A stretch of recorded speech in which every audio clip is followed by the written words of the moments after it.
All right, council, it's 7 o'clock. Would everyone please stand for the Pledge of Allegiance? I call this meeting to order. Pledge allegiance to the flag of the United States of America, to the republic for which it stands, one nation, under God, indivisible, with liberty and justice for all.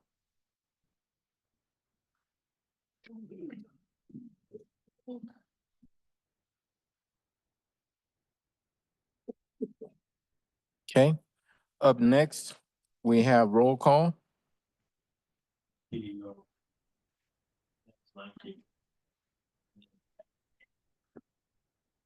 Counselor Hensley? Here.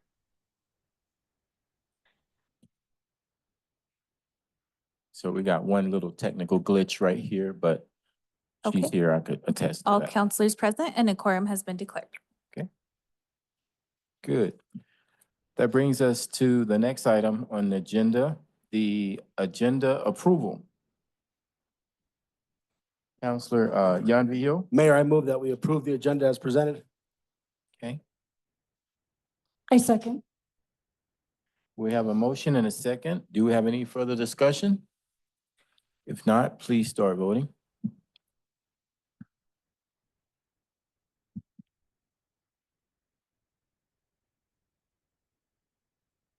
Okay, Ms. Martinez?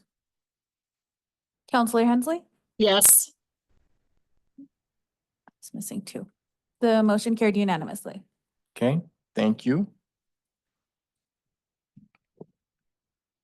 That brings us to the next item on the agenda, citizen comments. The citizen comment portion of our agenda, this is where we allow the audience to come up to the podium. If you've already filled out a comment card, you would come up to the podium and you can make your comments. We do ask that you keep your comments to within 3 minutes.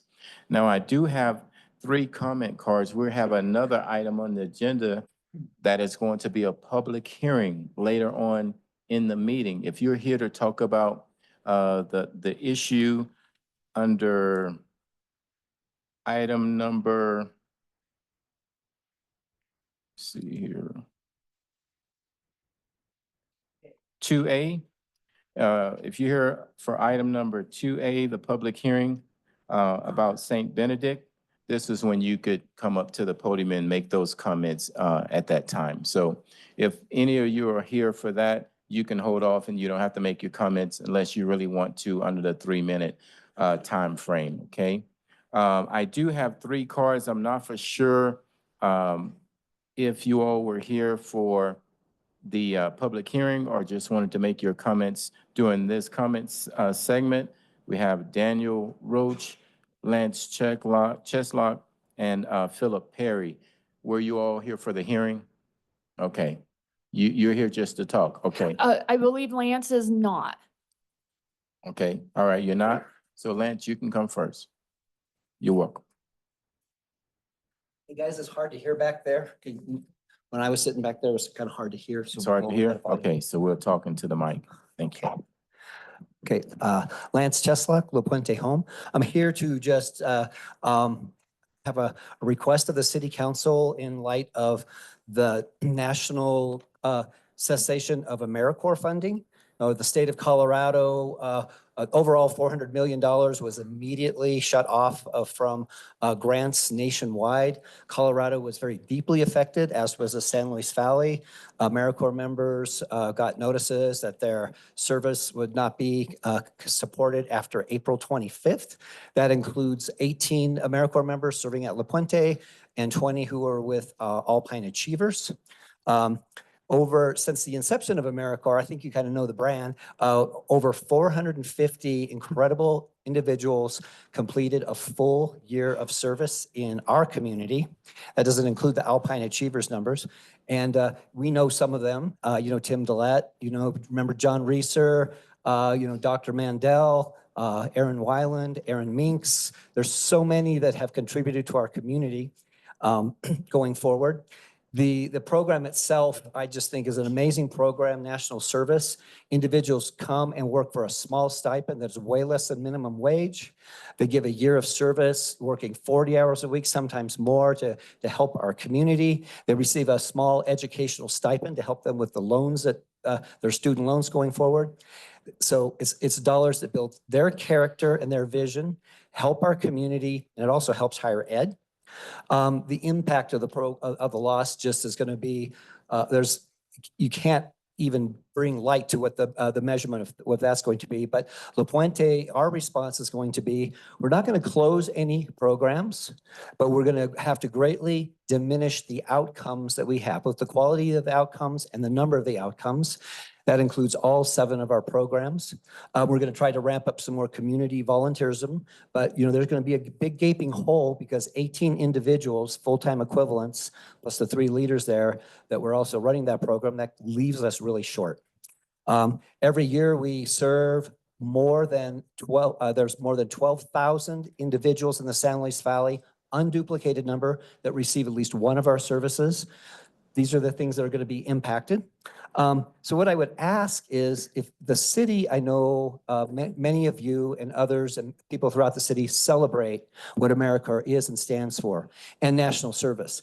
I would ask that the city consider writing our honorable congressional member, Jeff Harrod, a letter stating your support for AmeriCorps and asking that he advocate for its continuance to the best of his ability.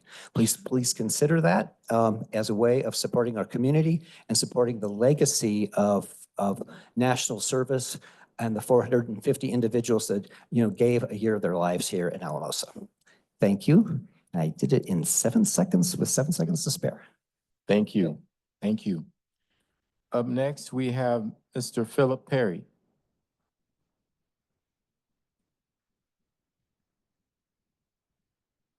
My name's Mr. Philip Perry. On the street, I'm known as the Bear. I'm 70 years old. I've been on and off the street for 65 years. You close St. Benedict's, you don't know what you're gonna have.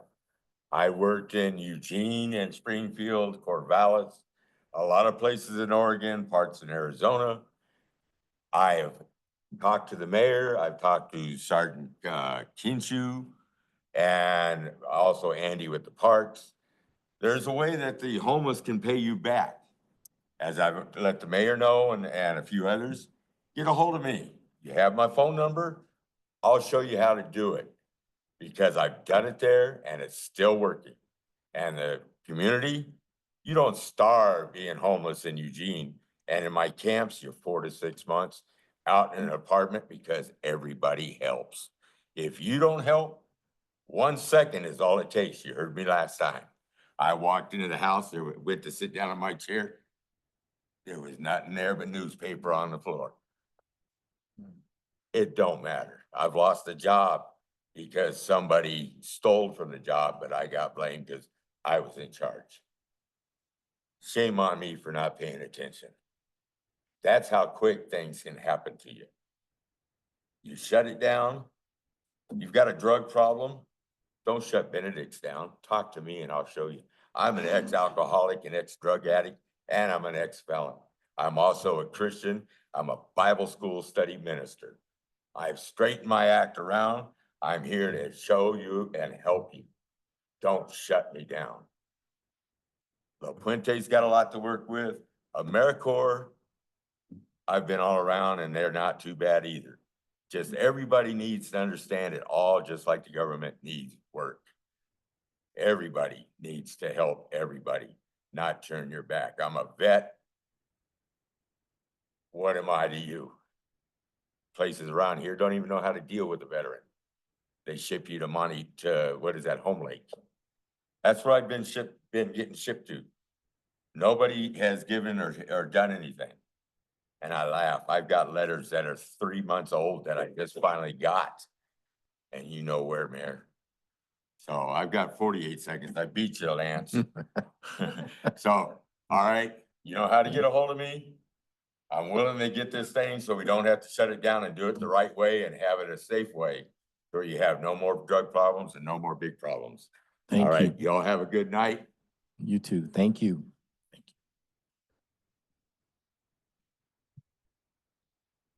Okay, I believe we have Daniel Roach. Daniel, if you're here to make your comments, now in the 3 minutes, or you can wait till the hearing.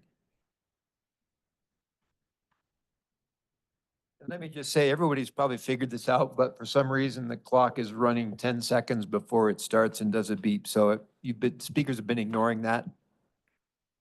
Yeah.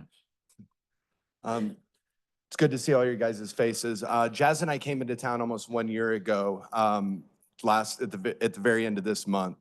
I want to say thank you to La Puente, as well as I want to give major props to Chief George as well for what's gone on at St. Benedict's as far as cleaning up a lot of the drug problem that's gone on down there. George, I think you're a phenomenal guy, and you've got a decent squad. When Jazz and I came into town, it was a fiasco that went on, and Jamie, you've had to deal with it and hear about it. But there's corruption everywhere. What I want to get at this point right now is to say, when Jazz and I came into town, I lost everything. I had a beautiful house in Morrison, Colorado. I had a business partner that I chose to trust that I ended up losing everything. I'm educated. I'm getting my master's in clinical psychology right now. And it was the hardest thing to go through. And I was led down here because of the services that La Puente had, as well as behavioral health with everything that I was going through. It breaks my heart to say this, but I think that the biggest issue that's gone on is behavioral health dropping the ball. With what's gone on, what I've seen down at St. Benedict's, as well as a lot of the homeless that are living along the river, the addiction that goes on, the mental health issues that they have. There's nobody from behavioral health, and Tim, co-responder Tim and May are amazing.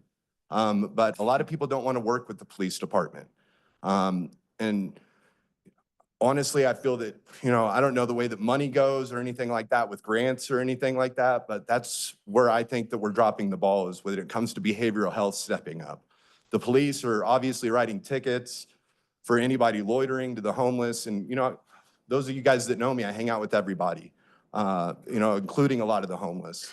And I hear their problems, and they're scared to go to anywhere. And my experience personally with behavioral health, even trying to get my own therapy, behavioral health, nobody calls you back. That's my issue that's gone on. And it's hard as hell to ask for help, man.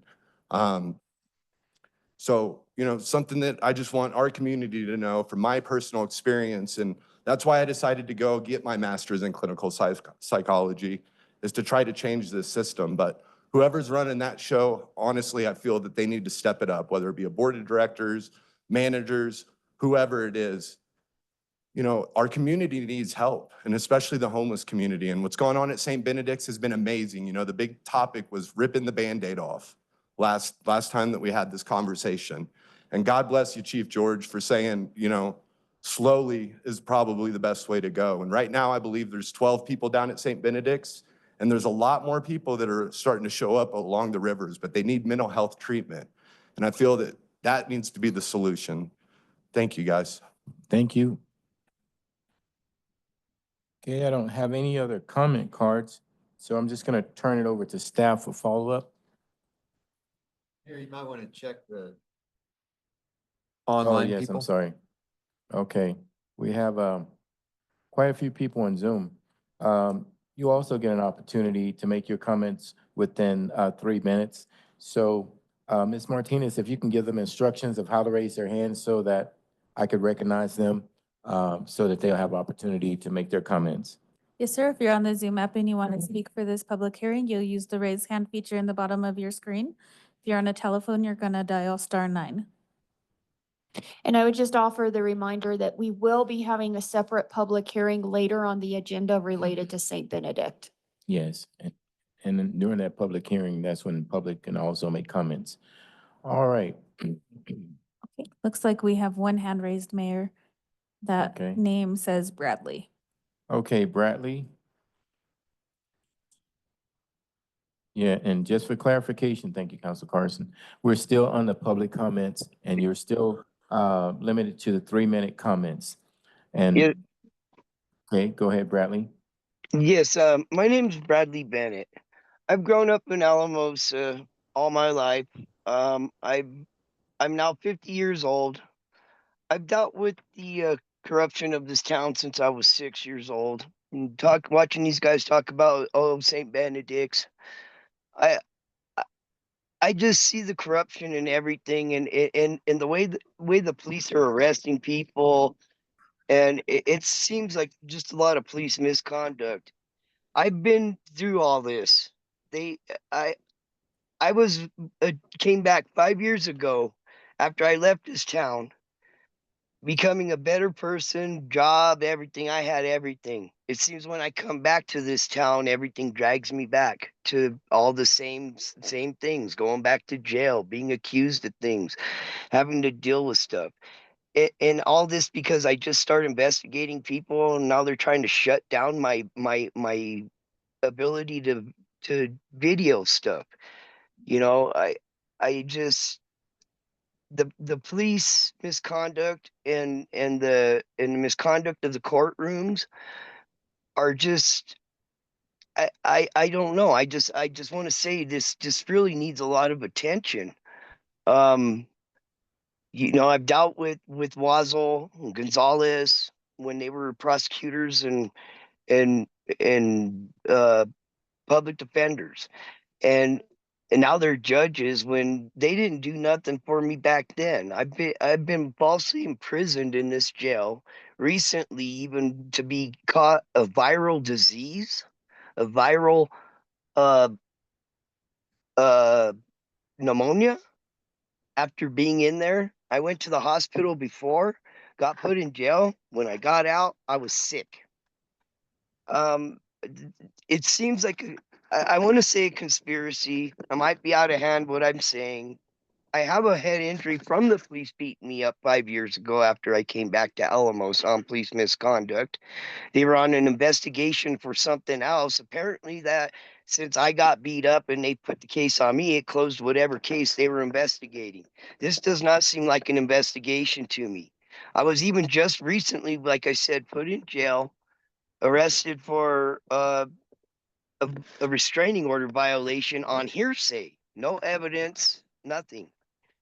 Uh, I I really think that with the connections with everything down to what we talked about earlier, what those guys were discussing about St. Benedict's, it all has a connection, and the community needs to straighten up before everything gets out of hand. And I guess that's all I got to say. Thank you. Okay, all right, we'll go to the next person. Do you have any other hands raised at this time, Ms. Martinez? I do not see any other hands raised, Mayor. Okay. I don't see any other hands raised at this time either, so now we will close the citizen comment segment of the agenda, bring it back to staff for further comments and follow-up. Thank you, Mayor. So for those comments related to St. Benedict, I think we'll be having a presentation and more in-depth conversation when we get to that section on the agenda. And then, to Mr. Cheslock's request for a letter for AmeriCorps, I would recommend council discuss that under council comment at the end of the meeting, and you can provide some direction to staff on that matter at that time. And I can obviously follow up with Mr. Cheslock if he's not able to stay to that part of the meeting. Thank you. Thank you. All right.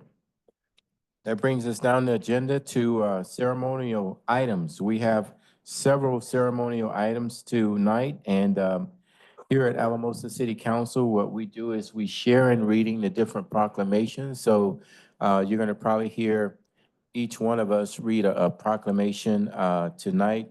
Councilman Dominguez is not feeling well in his throat, so he would probably be the only one who's not reading a proclamation. But the first one is Municipal Clerks Week. And I believe that one's you, Counselor Jackie V. Hill. The City of Alamosa Proclamation, 56th Annual Professional Municipal Clerks Week, May 4th through 10th, 2024. Whereas the office of the professional municipal clerk, a time-honored and vital part of local government, exists throughout the world, and whereas the office of professional municipal clerk is the oldest among public servants, and whereas the office of professional municipal clerk provides a professional link between the citizens, the local governing bodies, and agencies of government at other levels. And whereas professional municipal clerks have pledged to be ever mindful of their neutrality and impartiality, rendering equal service to all. And whereas a professional municipal clerk serves as the information center on functions of local government and community. And whereas professional municipal clerks continually strive to improve the administration of the affairs of the office of the professional municipal clerk through participation in education programs, seminars, workshops, and the annual meetings of their state, provincial, county, and international professional organizations. And whereas it is most appropriate that we recognize the accomplishments of the Office of Professional Municipal Clerk. Now therefore, Ty Coleman, Mayor of the City of Alamosa, on behalf of the entire City Council, do hereby proclaim the week of May 4th through May 10th, 24th as Professional Municipal Clerk Week. And further extend appreciation to our professional municipal clerks, Holly Martinez, Susana Gallegos, Ariel Portillo Lawson, Kenny Ayers, and to all professional municipal clerks for the vital service that they perform in their exemplary dedication to the communities they represent. Given under my hand and seal of the City of Alamosa, Colorado, on the 7th day of May, 2025. Oh, well, thank you. Thank you so very much for reading that proclamation. I see we have Ms. Martinez and her team there to make any comments that you all would like. This would be the time to do so. Then we'll come down and take a picture with you all presenting that proclamation to you. We don't have anything to say, but thank you guys for giving us this proclamation. And I want to thank my staff for being here and being part of my team, because without them, my office would not be running as efficient as it does. So they are the backbone to everything for me and for our office. So I appreciate them, and I hope they know that. And thank you, Jackie, for getting their names pronounced right. Well, we appreciate all the work that you all do, working in harmony with the judge and city attorney, and then the community at large. So just thank you for everything that you do for our city. Appreciate it. All right, that's me.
All righty, thank you. And before we go to the next proclamation, I would like to recognize all of the elected officials who are in here today. If you could just please raise your hand so we can make sure that you all are recognized, and we appreciate your service. I really appreciate you all being here. Thank you. I see our county commissioners and also our county sheriff as well. So thank you all so much for being here tonight. Thank you. All right, so that brings us to the next proclamation, Police Week 2025. I believe Councilor Cribbs is going to read that proclamation. Be my honor, Mayor. Thank you. Welcome. And if we could have those who, yes. Oh, Keith. yeah. and Sheriff, please.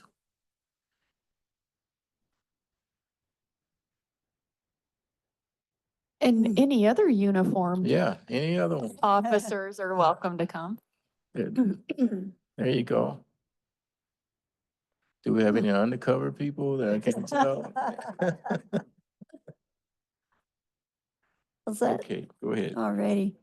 Whereas the Congress and President of the United States have designated May 15th as Peace Officer Memorial Day, and the week in which it falls is Police Week. And whereas the members of law enforcement in the Alamosa Police Department play an essential role in safeguarding the rights and freedoms of the citizens of Alamosa. And whereas it is important that all citizens know and understand the problems, duties, and responsibilities of their police department, and that members of our police department recognize their duty to serve the people by safeguarding life and property, by protecting them against violence or disorder, and by protecting the innocent against deception and the weak against oppression or intimidation. And whereas the City of Alamosa Police Department has grown to be a modern and scientific law enforcement agency, which unceasingly provides a vital public service, and whereas City of Alamosa calls upon all citizens of Alamosa and upon all patriotic, civil, and educational organizations to observe the week of May 12th, 2025 as Police Week, with appropriate ceremonies in which all of our people may join in commemorating police officers, past and present, who by their faithful and loyal devotion to their responsibilities have rendered a dedicated service to their communities, and in doing so, have established for themselves an enviable and enduring reputation for preserving the rights and security of all citizens. Furthering call upon all citizens of Alamosa to observe Thursday, May 15th, 2025 as Peace Officers Memorial Day in honor of those peace officers who, through their courageous deeds, have lost their lives or have become disabled in the performance of duty. Therefore, Ty Coleman and the City Council, by virtue of the authority of Alamosa, do hereby honor law enforcement officers across the country and the Alamosa Police Department, and proudly proclaim the week of May 12th, 2025 and May 15th, 2025 as Peace Offers Memorial Day. Thank you, thank you.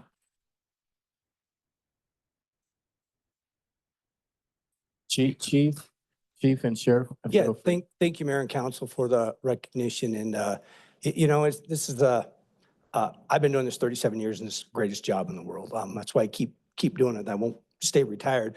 I'll give you an example of why it's so important to recognize these. Today, for example, we had a very critical incident. Well, everybody else is running away. I'll point out these three specifically: Sheriff Jackson, Lieutenant Squires, Sergeant Kinshu, the first on scene. There's gunfire. These three are running towards it while everybody else is trying to scatter and stuff. So, I mean, that's the sacrifice that every law enforcement officer across this country does every single day. And I specifically want to recognize these guys because these guys, the reason this incident today was so quickly resolved was because of these three. These two here especially were first ones on scene and immediately secured the scene, took the suspect into custody, and he was taken care of. So I want to recognize the sheriff. He was literally the first one on scene. So might have been doing it a few years, but congrats to him. So anyway, but thank you guys for the recognition. And next week is May 14th. We're having the police memorial here. Invite everybody, the public and everybody, to come and join us for the memorial, along with some food and stuff afterward. But thank you very much. Thank Sheriff? you. So I've been in law enforcement for the city and county for 41 years, and it's been an honor to serve you all, both city and county.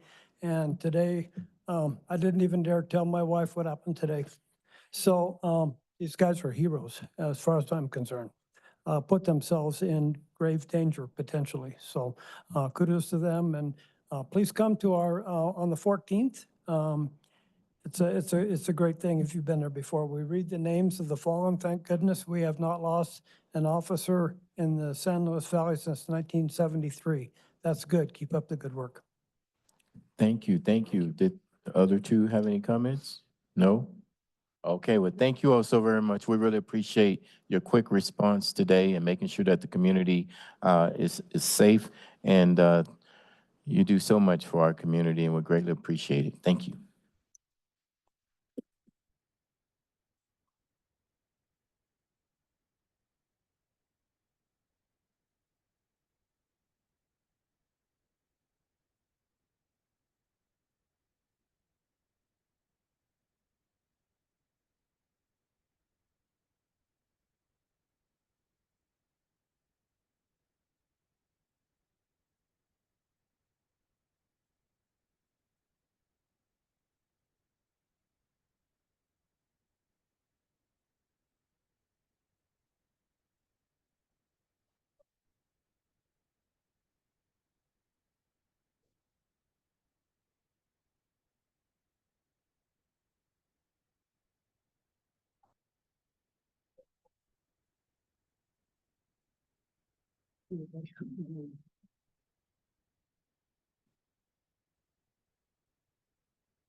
Okay, the next proclamation is National Nursing Home Week. I believe this one is going to be read by Councilor Carson.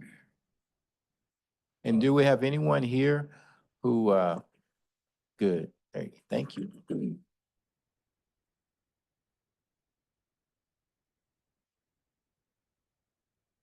Mhm. Thank you guys for being here this evening. Proclamation of National Nursing Home Week. Whereas skilled nursing and rehabilitation centers in Alamosa, Colorado and around the country provide healthcare to citizens with the wide variety of healthcare needs. And whereas these citizens have spent many years of their lives building our community and our country into what it is today. And whereas the American Healthcare Association is celebrating National Nursing Home Week in skilled nursing and rehab centers across the country from Mother's Day, May 11th through Saturday, May 17th, 2025, with the theme Tapestry of Life. And whereas residents and outpatients at these centers, as well as the staff serving them, deserve recognition for their contributions. Now, therefore, Ty Coleman, Mayor of Alamosa, Colorado, encourages every citizen of our community to honor and serve the residents and patients of skilled nursing and rehab centers by visiting or volunteering at a local nursing home to bring good cheer to residents and appreciation to the staff who care for our most vulnerable citizens on our behalf. Thank you. All right, and if you all, thank you, Councilor Carson. If you all would like to make any comments, now would be the time to do so.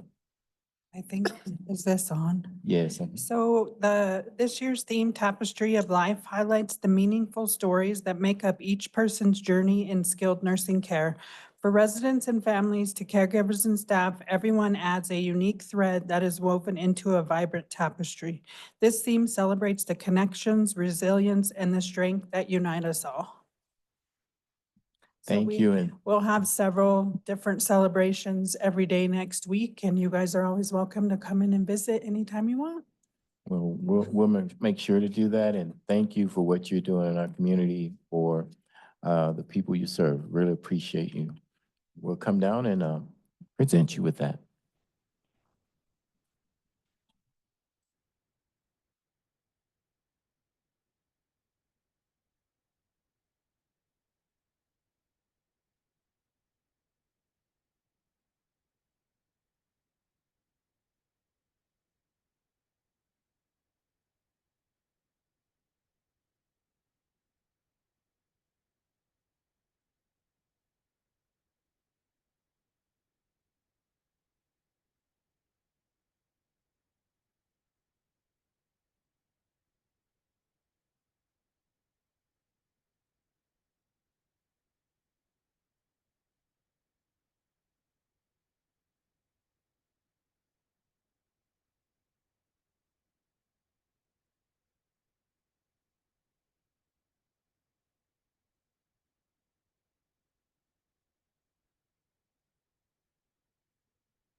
Okay.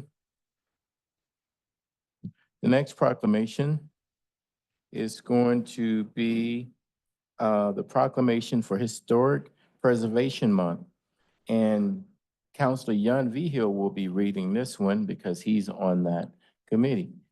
Thank you, Mayor. You're welcome. It's my honor to read the proclamation tonight for Historic Preservation Month, May 2025. Whereas the city of Alamosa, in celebration of the month of May as Archaeology and Historic Preservation Month, recognizes that historic sites and structures in the community are symbols of our heritage and valuable assets to the quality of life in our community. These structures anchor our downtown, our residential areas, and the larger community, upholding the native character of our own city and instilling civic pride by virtue of their very presence. Their potential as resources and attractors for heritage tourism is great.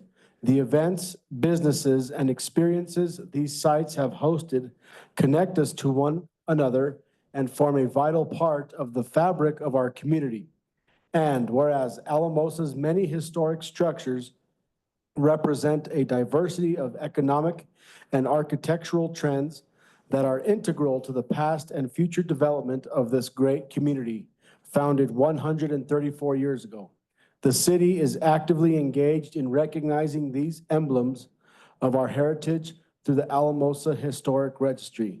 Now, therefore, be it resolved that Mayor Coleman and the City Council of Alamosa proclaim the month of May 2025 as Historic Preservation Month and encourage its citizens to advance historic preservation activities in the community. All right, thank you. Thank you, Councilor Yavihill. Would you all like to make any comments? Don't have a whole lot prepared, but we appreciate you all, Mayor and Councilman, for your continued support, as well as the staff support. They do so much, specifically Beata. And we just appreciate, your support in celebrating the history that we have right here in our community.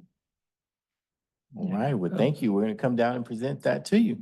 And I'm wondering if we should have Beata join us for Yes, the please. picture. Beata. All right.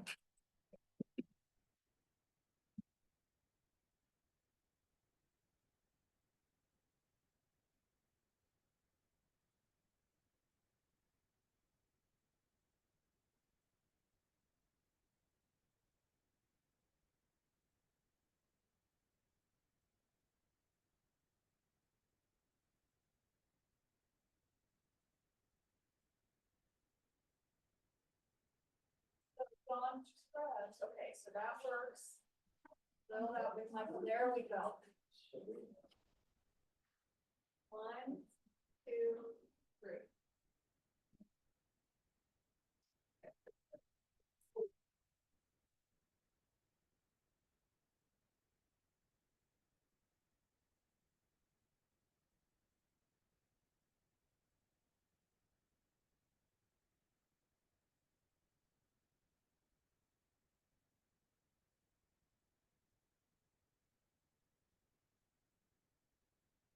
Okay. I will be reading the next proclamation. I believe we're going to have May Mental Health Month. If we can have, okay, we have Kate. Good to see you. All righty. May Mental Health Month. Whereas mental health is essential to the overall health and well-being of every person in Alamosa, regardless of age, race, gender, identity, social economic status, or background. And whereas mental health conditions are real and prevalent in our community, affecting 1 in 5 people each year and touching nearly every household. Whereas the COVID-19 pandemic, economic uncertainty, isolation, and ongoing challenges have accelerated mental health needs in the San Luis Valley and beyond. Whereas stigma remains one of the biggest barriers to individuals seeking help, leading to many suffering in silence. Whereas early intervention, equitable access to mental health care, and community-wide understanding are key to improving outcomes and saving lives. Whereas San Luis Valley Behavioral Health Group and its partners are committed to providing compassionate, confidential, and culturally responsive behavioral health services throughout the region. And whereas during Mental Health Month, we join with national, state, and local efforts to raise awareness, reduce stigma, and support the mental health well-being of the people and the residents in the San Luis Valley. Now, therefore, be it resolved that the City Council of Alamosa, Colorado does hereby proclaim May 2025 as Mental Health Month in Alamosa and encourage all citizens, businesses, schools, and community organizations to learn more, speak up, and support mental health initiatives.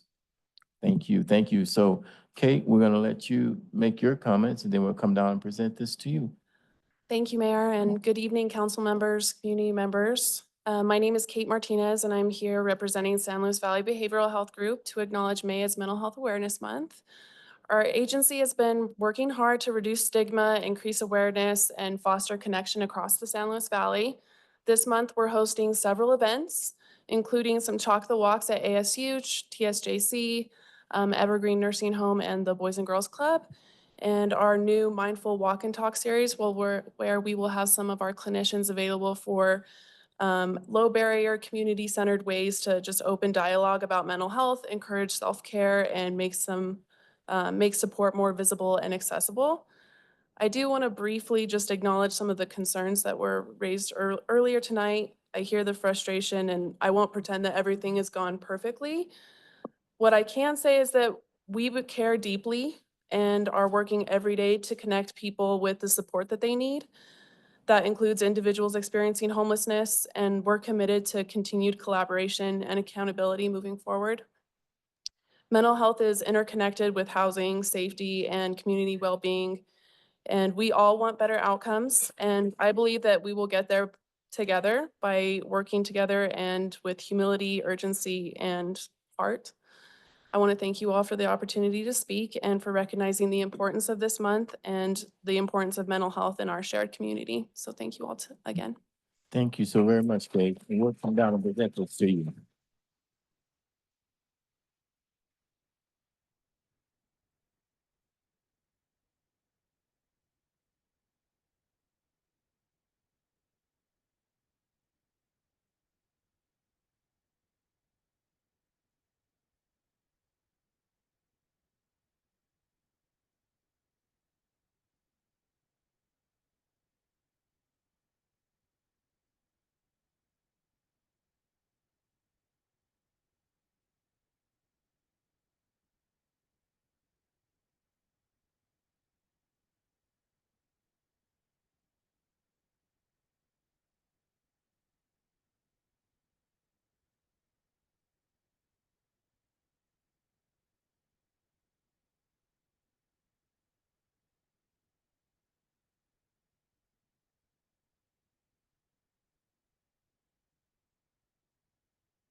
Okay, we have a introduction tonight.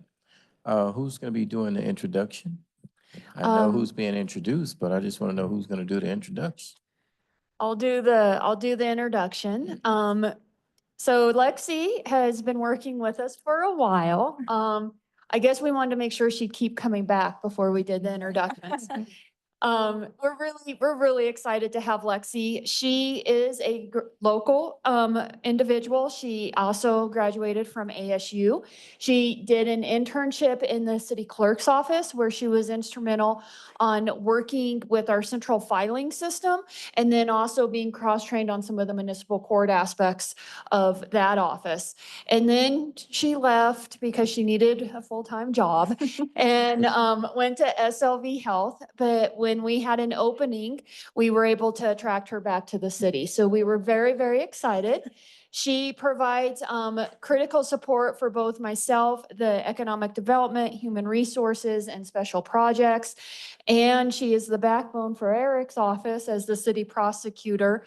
I know when she started, I gave Eric several months before I asked anything of Lexi so he could get caught up and get some of his needs met. So we were lucky to have someone who understood the city, knew the city, how it works, and had that background in municipal court. And so on top of all of that knowledge and experience, she's got a pretty decent personality and fits in with the office very well. So Lexi, did you want to add anything? I just want to say thank you guys for giving me this opportunity. I am really ecstatic to be a part of the city and hope to make it a better place. And I love working with all you guys. And Lexi, I just want to thank you. I remember when you were intern And we were hoping that we would have a position by the end of your internship, and that didn't happen, but it's good to see that you all created an opportunity for her. You moved a little bit further down the hall now. Just Okay. a little bit. Now I'm But- in the big office. But it's a big office now. She'll be But we really appreciate you and appreciate what you're doing, and we wish you much success. And this is so important for the community to know that the city oftentimes works with Trinidad and ASU in these internship programs so that we can recruit and keep some of our brightest minds and talents here in the San Luis Valley. This collaboration is huge because now she's able to actually stay here and reinvest back into our community. So thank you, staff, for all the work you're doing. Do we go down and take a picture with Lexi too, or? We usually don't, but I'm all for embarrassing staff, All so. right. Do you mind? That's fine. All right, let's go.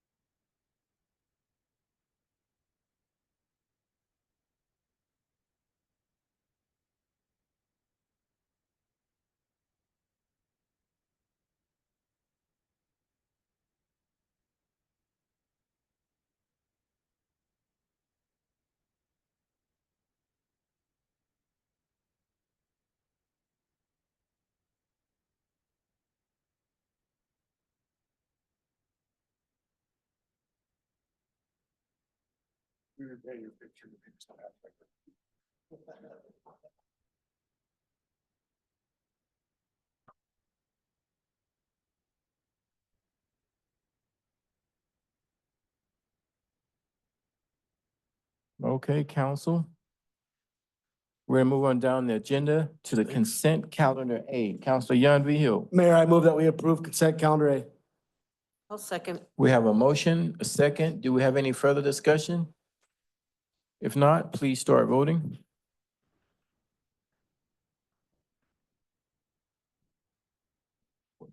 Counselor Hensley? Yes. The motion carried unanimously. Okay, thank you.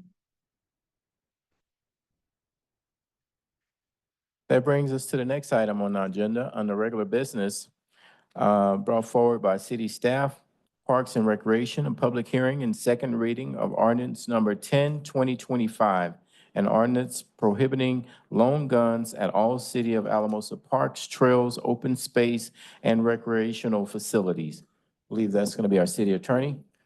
Thank you, Mayor. welcome. This comment is true of both this item and the next one. As you will recall, there were a number of discussions midsummer last year concerning various park rules.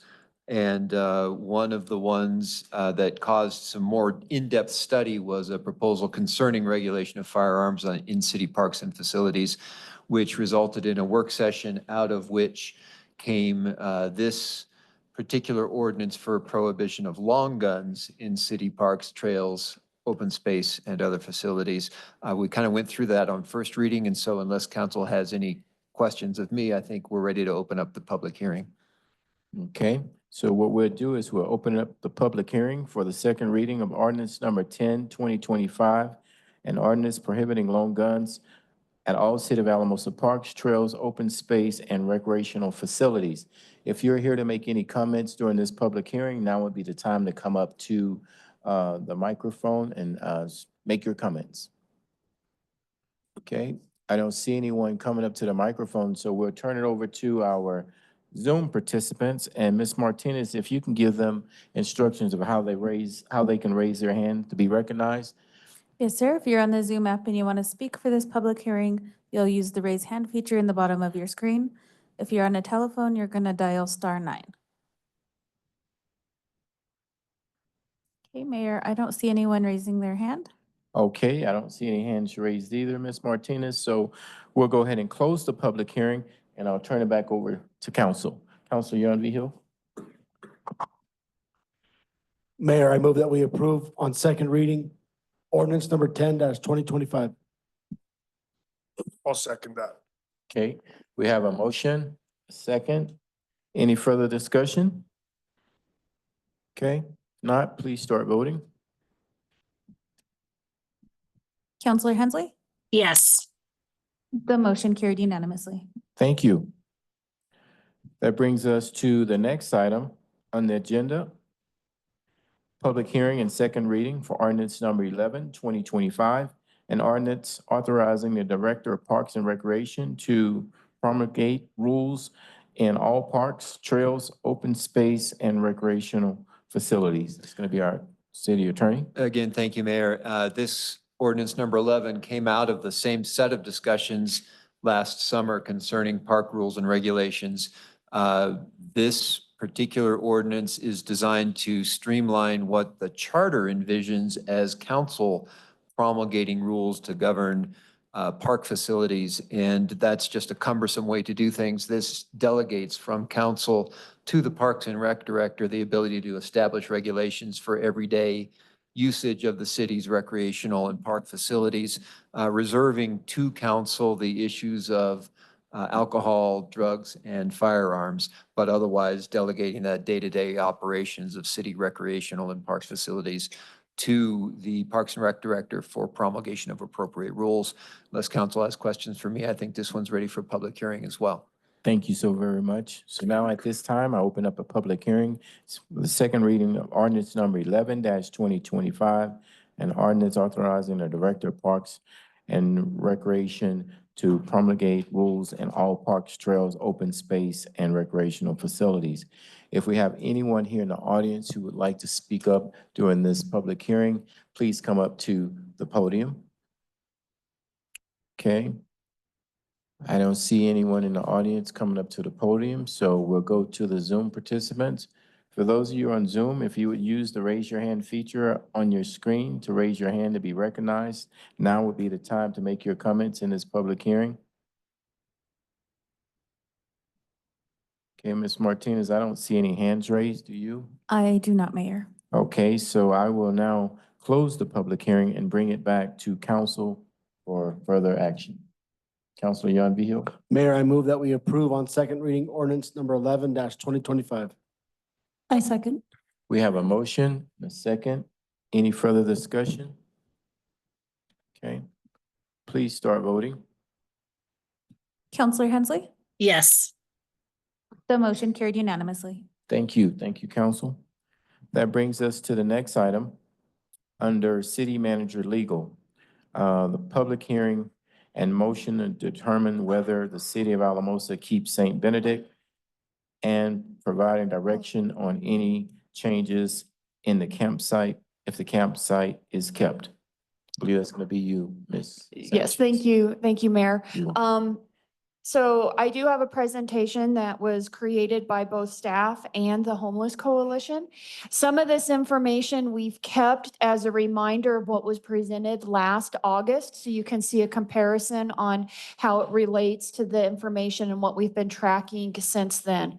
So I will jump in, and council may already know some of this, but not everybody watching might know some of these details as well. So this is both for council and the general public.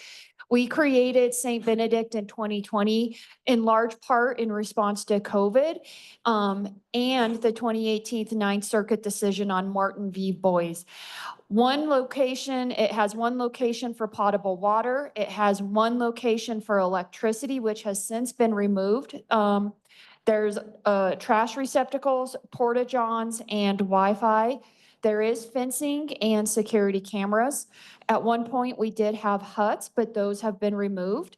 We had rules, and then those rules were updated in December of 2024. We did add a dedicated space for vehicles because we did not want vehicles driving within the actual campsite itself because of the road base. And then our world changed in 2024 with the Supreme Court decision on the city of Grants Pass, Oregon v. Johnson. And that essentially changed the requirement that we needed something like St. Benedict in order to enforce our no camping rules. So at that point, it went from something that we felt was a necessity from a legal perspective to something where council was going to evaluate it if we should keep it for other reasons beyond the legal necessity. In August of 2024, you tentatively decided to keep St. Benedict open and to reevaluate it after adopting new rules. And so that's what brings us to tonight is we've been tracking things. We, the Homeless Coalition and the Police Department, have been tracking different things, and we want to report back on how things are working at St. Benedict. So this next slide, if you look at picture 1, this is one of the pictures we used to show you in 2024 what it looked like out at the campsite. All of these other pictures are from the campsite in March of 2025. So you will see a distinct difference in regards to how much items are allowed outside of those tents. When you look at pictures 2 and 3, especially 3, it's a little more close up, you can see that there's not as much of that spilling over effect that we were seeing before. If we go to the next one, you can see how clean it is around the porta-johns, the trash receptacle, areas when you first come in that used to have a lot of debris and those types of things. So we do feel it is a much cleaner environment than what we were seeing before because of a combination of a higher level of enforcement and the new rules as well. This next slide is just the very condensed rules. I will say some of these already existed and we maybe tweaked them to make them even more clear. And then we did add some in December. And so, for example, the individual sites, they were always supposed to be in their marked space. They were always supposed to be keeping the space clean from a trash, rubbish, and pet human bodily waste. The camp cleanliness is new in that they're expected to participate in the monthly cleanups. That was voluntary. Previously, we always had rules related to fires, rules related to vehicles. We greatly enhanced the rules as it relates to pets. The actual rules are 3 to 4 pages long. So this is the ones that are condensed to be on a sign type of thing. But there's quite a bit on pets. We always had something related to noise and criminal activity. We beefed up the city property because we were seeing some tampering of the city property, cutting of the fence, those types of things. We were able to add language related to bullying. And council and the Homeless Coalition were very focused on creating number 11, the service engagement, where individuals who are staying out at the campsite are actively engaging in some sort of service in an attempt to get some changes and make some improvements. So previously, these one-time costs for the most part are exactly the same as what they were before. But then from an ongoing annual estimated cost, we've updated those. Porta-johns, you can see, are about $14,000. Electricity obviously dropped down to $264 because that would just be for our lights, security cameras, and Wi-Fi. We do participate with La Puente from a gift card perspective. The supplies, so when we buy trash bags, gloves, those types of things. And then we did do one really big cleanup this year, especially since we saw a lot of the individuals leave. And when they left, there was a lot of abandoned campsites.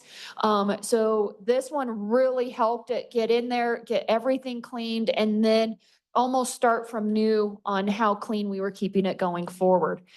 From an in-kind expense, we do have water that we provide, the trash service, CSO time for the monthly cleanups, and then it ranges on if we're having to do any upkeep or cleanup from a ball field, fairground nuisance issue.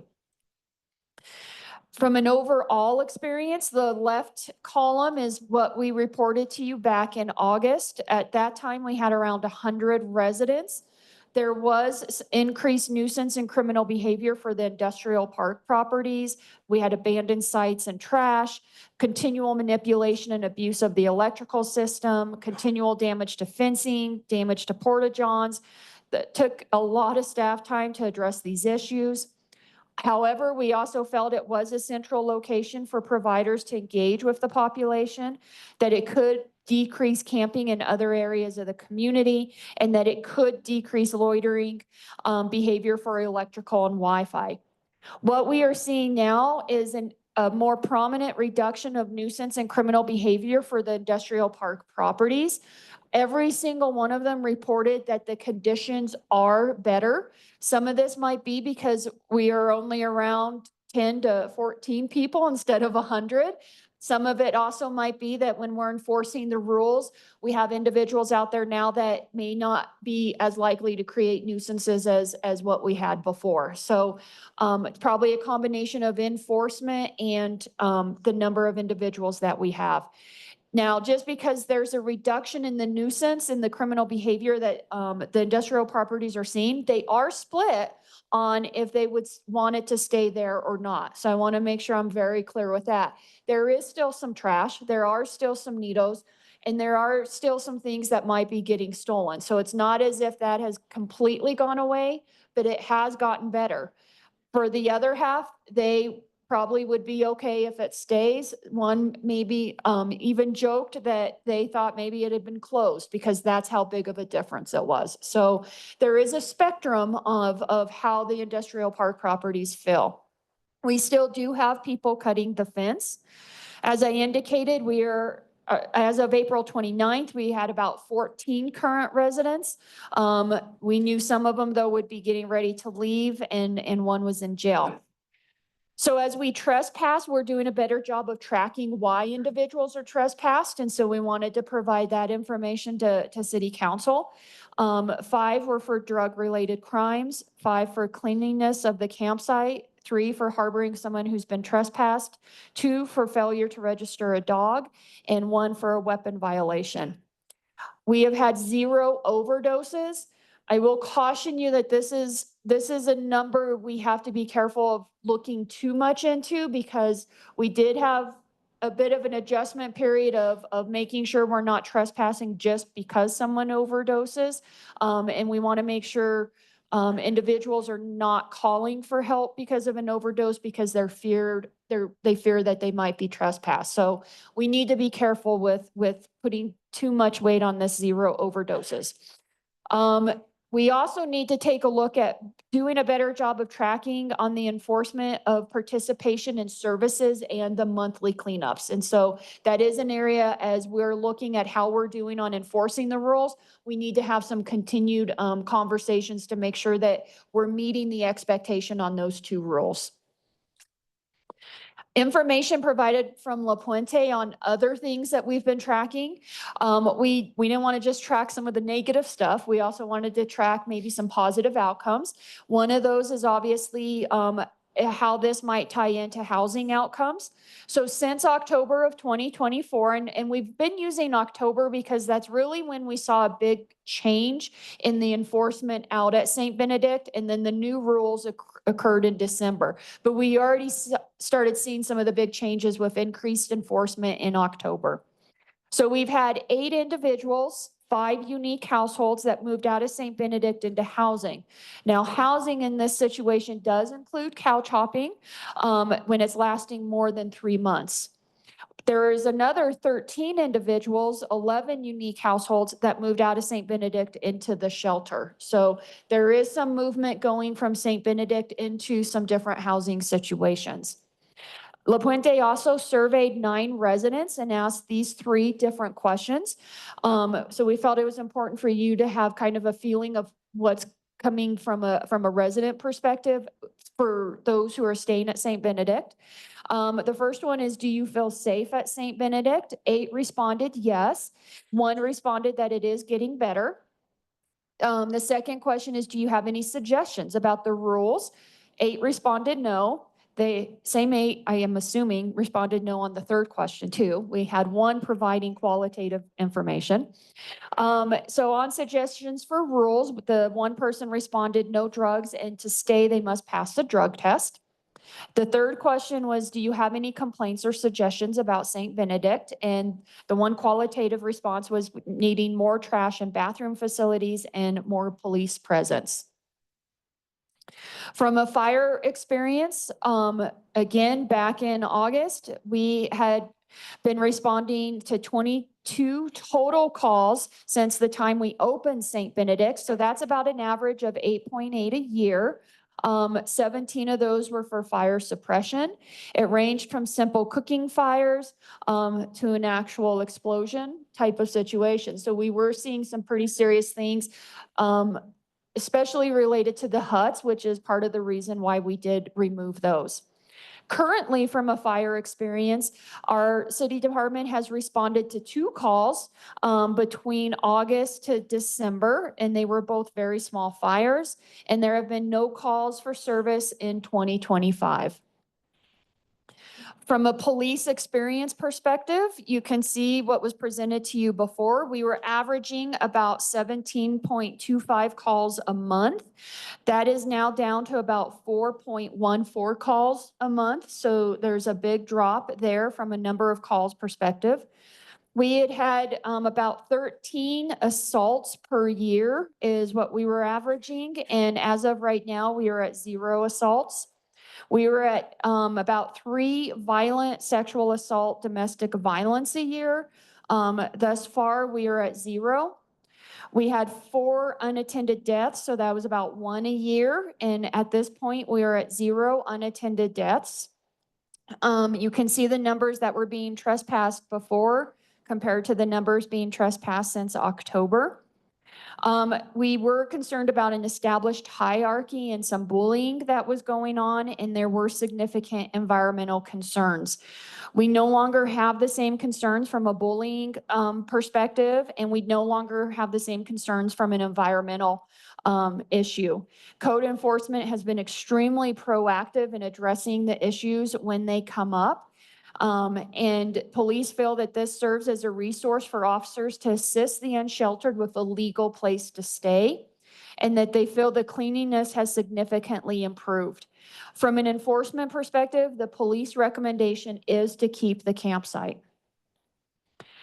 From a St. Benedict future for what's before you tonight, if council wants to keep St. Benedict, I wanted to note that the Homeless Coalition voted unanimously to keep St. Benedict open as long as the enforcement continues. I think the coalition was extremely impressed with the enforcement that's happened and the difference it has made on the conditions, both for those who are at St. Benedict and the surrounding neighborhood type of thing.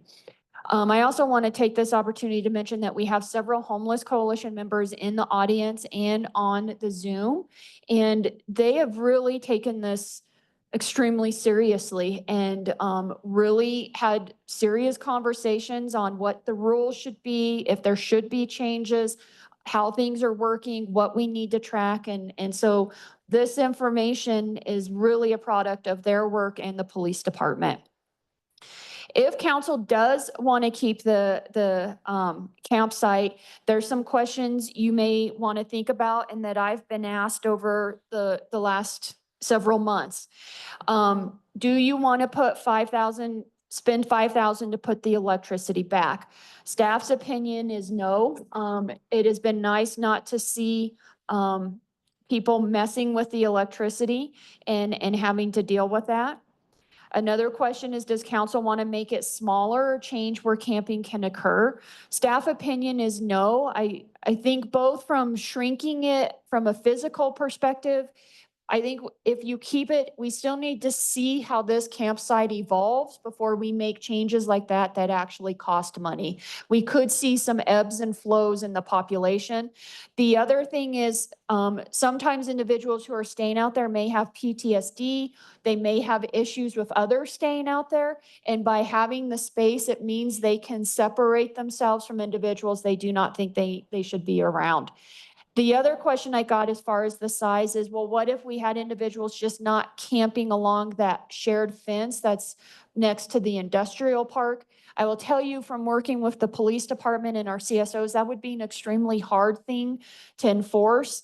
And so that's why our recommendation is to kind of just keep the physical location the way it is type of thing. The other question you may ask yourself is if you want to add any other amenities. I will say that if you decide to keep St. Benedict, we do need to go ahead then and spend the money to put in an ADA compliant porta-john.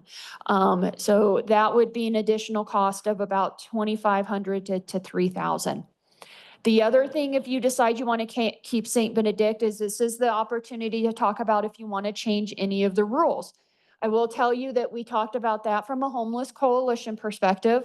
The only rule we thought we probably needed to add is we do have situations where individuals might be going to the restroom in a bucket and then dumping that in the dumpster, and that is not sanitary and not appropriate. And so we would want to make sure that if someone is doing that, that they're dumping it in the porta johns, which is then equipped to handle that type of waste.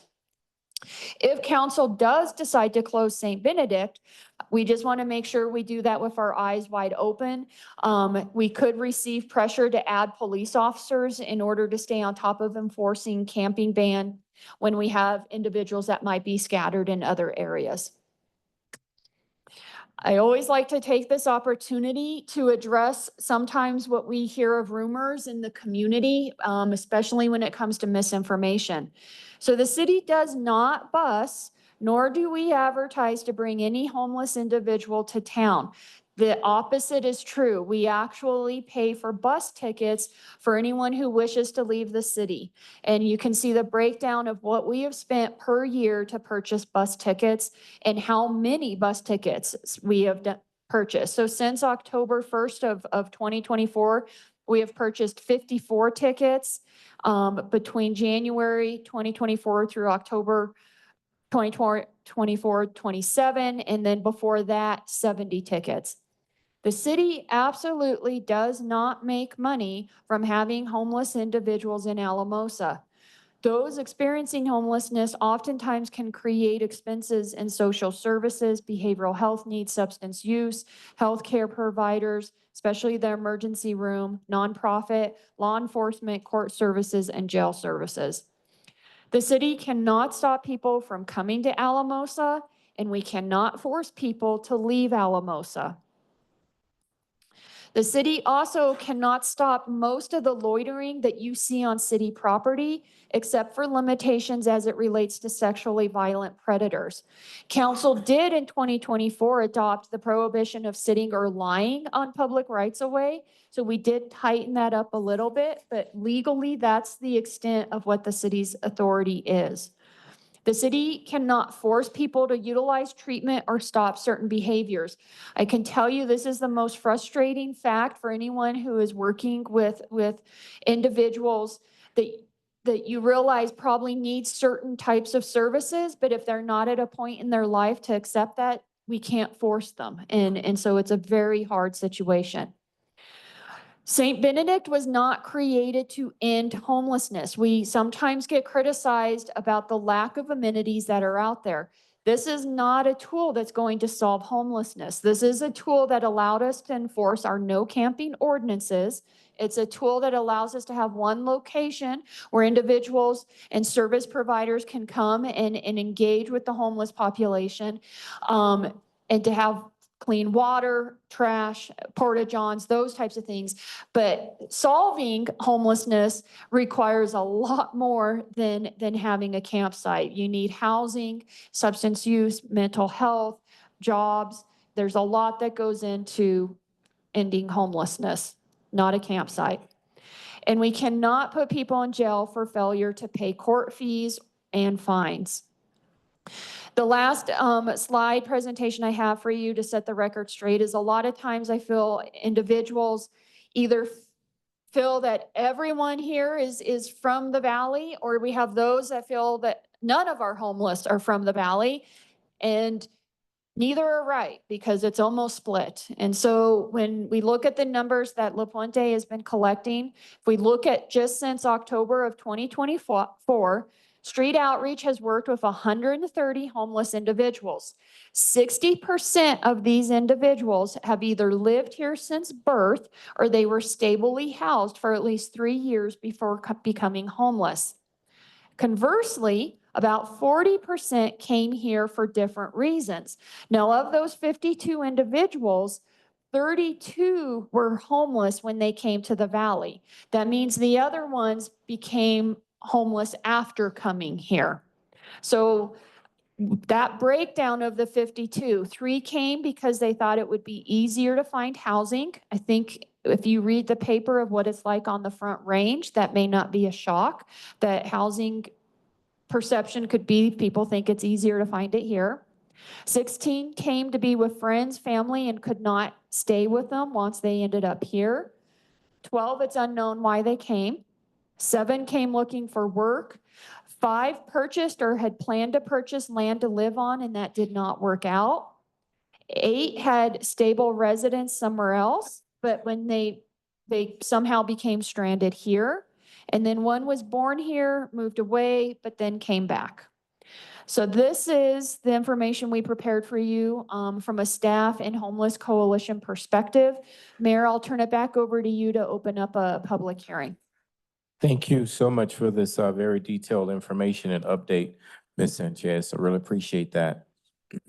So now at this time, we're going to open up the public hearing to determine whether the city of Alamosa keeps St. Benedict, and also to provide direction to staff of any changes if the decision is made for the campsite to be kept open. So at this time, we're going to open up the public hearing to the audience who are here, and then we'll go to the people on Zoom. If you have any comments, you will come up to the podium and make your comments. We do ask that you be mindful and respectful of everyone who make comments. We do not appreciate any applause whatsoever, cheering or jeering, because when you do that, that prevents people from hearing what the people who are making comments say. So once you make your comments, that's when you'll go back and you'll be seated, and the next person could come up and start speaking. We'll start off, if you could, just state your name, and then you could start making your comment. And I would suggest people line up. It makes it go a lot faster. Yeah. My name's Don Thompson. I appreciate the opportunity to tell council, I'm a white male that has enjoyed all the privileges of white maleship during my lifetime. I never went without a meal when I didn't want to. I never slept outside when I didn't plan on doing that. All of the things that I appreciate and am proud of about Alamosa, St. Benedict's is high up on that list. I would much rather my tax dollars go to that than they go to somebody who's already rich to build a supposed economic development. It has not trickled down for 45 years, and we keep hoping, but people who believe it's going to trickle down are severely mistaken. Helping those people who need help makes me proud of Alamosa. Thank you. Thank you. And if we could start formulating that line so we'll know about how many people plan on speaking, if you could just line up close to the first door right there. Okay, you can go ahead. Thank you. I'm George Kitt. I talked at the last hearing on St. Benedict's. And first of all, I wanted to thank staff and council for addressing the positive outcomes. It becomes very easy to focus only on the negative. So I really wanted to thank you guys for speaking out about the positive outcomes of St. Benedict's. Along with that, I wanted to advocate that the camp stay open because it is a crucial resource for our community and our neighbors in need. It provides a centralized location for outreach programs like Hope in the Valley, whose members go out to the camp and help folks get on the road to recovery from addiction. AHEC and SLV Health have also gone out to the camp and provided testing and health resources for unhoused individuals at high risk for frostbite, infection, and infectious disease. They also provide education to have sort of preventative care rather than just treating issues. Along with that, we have our La Puente team going out providing just basic survival gear along with some case management and making sure that folks are connected that we would not be able to do, I'm not part of the team, but that La Puente would not be able to do otherwise if this was in a less centralized location. So along with that, the close proximity to other unhoused folks at the encampment increases the likelihood of catching overdoses before they are fatal. I know on the statistics, it said 0 overdoses. but it is a possibility, especially in folks with such a desperate situation. And so I strongly encourage the camp staying open just because like that proximity to others and that community creates safety. Along with that, St. Ben's easy access for ambulances and proximity to the hospital increase the likelihood of medical intervention happening in time. And yeah, in short, I am in favor of keeping the camp open. Thank you so much. Thank you. Hello, council and community members. My name is Claire, and I work with the street outreach program at La Puente.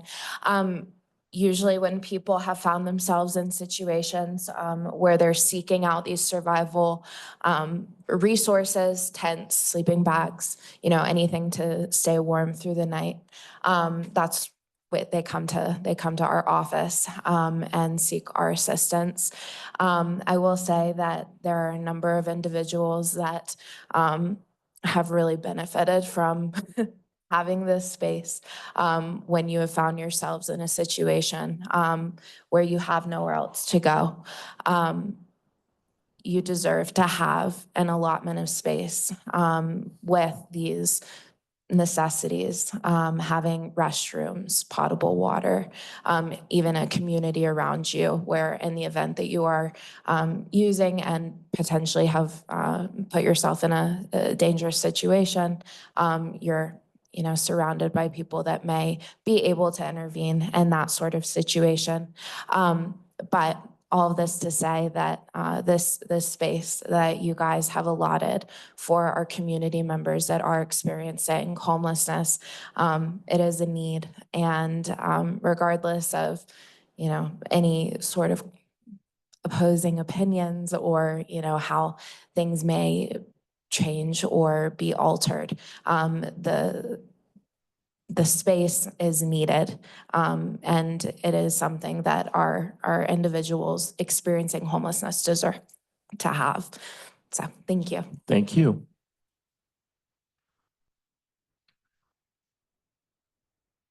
Council, community, my name is Sam Bozarth. I'm a recent transplant to the San Luis Valley. As an AmeriCorps volunteer, I serve La Puente Shelter via the shelter program as well as crisis prevention.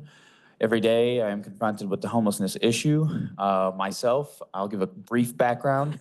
In 2022, I found out my fiance was pregnant. The next day I found out my home was burning down and I did not have insurance. And I was very quickly facing homelessness myself. Thankfully, my community pulled together a large sum of cash for me to bury my home, and my family was local such that I could have a place to live with my fiance who was pregnant at the time. Now, 12 weeks, or 12 weeks, we found out we lost the pregnancy. However, we tried to salvage the relationship. Moving on, I spent some time contemplating what I did wrong. I spent some time contemplating how I could have paid for the insurance. I spent some time wondering why I had a business, but I couldn't pay for insurance and all these things. And what I came to was that I was human and that no matter what I was in that moment or what I did at any of these moments, I was human. And so I believed that I deserved a place to live and I deserved the right to food and happiness and all these things. And I've only been shown that by the people I've told my story to. I've never been told, no, you didn't deserve to eat or you didn't deserve a place to live or, whatnot. And so I come here to the Valley from my faraway land of St. Louis. And I come to the Valley and I realize that there is such an unmistakable aura of appreciation for just humanity as a general concept. And we are so afflicted by a homelessness crisis here in the San Luis Valley and Alamosa in particular. And so it somewhat brings me to tears sometimes when I think about how this sort of program, this St. Benedict, actually enables people to live with dignity in whatever form they have when I myself was so close to such a scenario that I would have needed such assistance. I come to you today on my feet. I have what I imagine to be a pretty good life. I have relationships, I have friends, I have community. These are all things that were afforded to me because a community came together and saw my need and saw my potential and decided to invest in me. None of this would be possible without those investments. And so it's today that I ask you to continue your investments with St. Benedict and to continue your investments with the humans that it serves and to keep St. Benedict's open. Thank you so much. Thank you.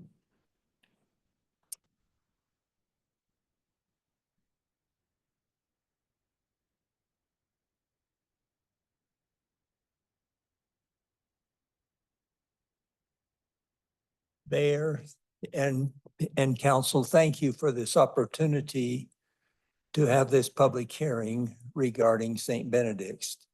My name is Darrell Cooper. When I first heard about this meeting, I had two initial thoughts.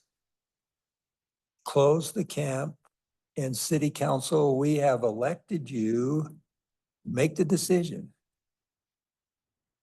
As I've contemplated this over the last couple of weeks, you have an impossible task, an impossible scenario before you. It's a no-win situation. And I appreciate that. If you close the homeless camp, that's going to force those people somewhere else. Everyone has a right to be somewhere. And I don't know that I have an opinion one way or another, but those were some of my thoughts. Initially, close the camp, but as I've thought about it over the last couple of weeks, everybody's got to be somewhere. Thank you. Thank you.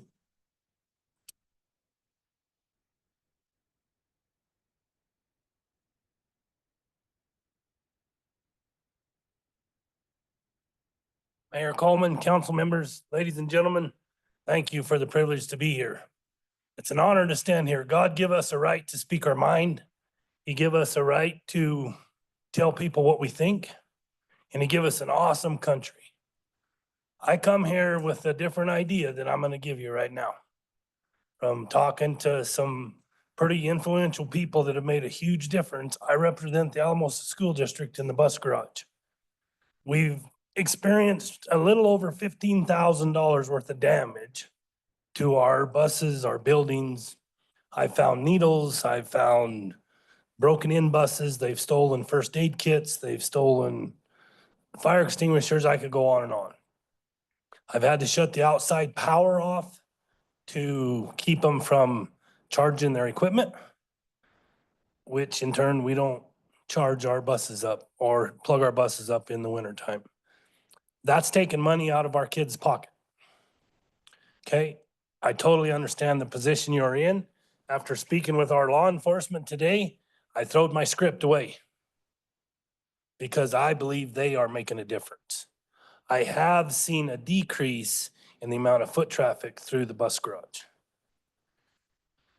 For that, I am very grateful. Thank you guys very much. I'm gonna leave it there as far as the bus garage is concerned. Now I'm gonna give you my personal opinion. Okay? These people need help, I agree.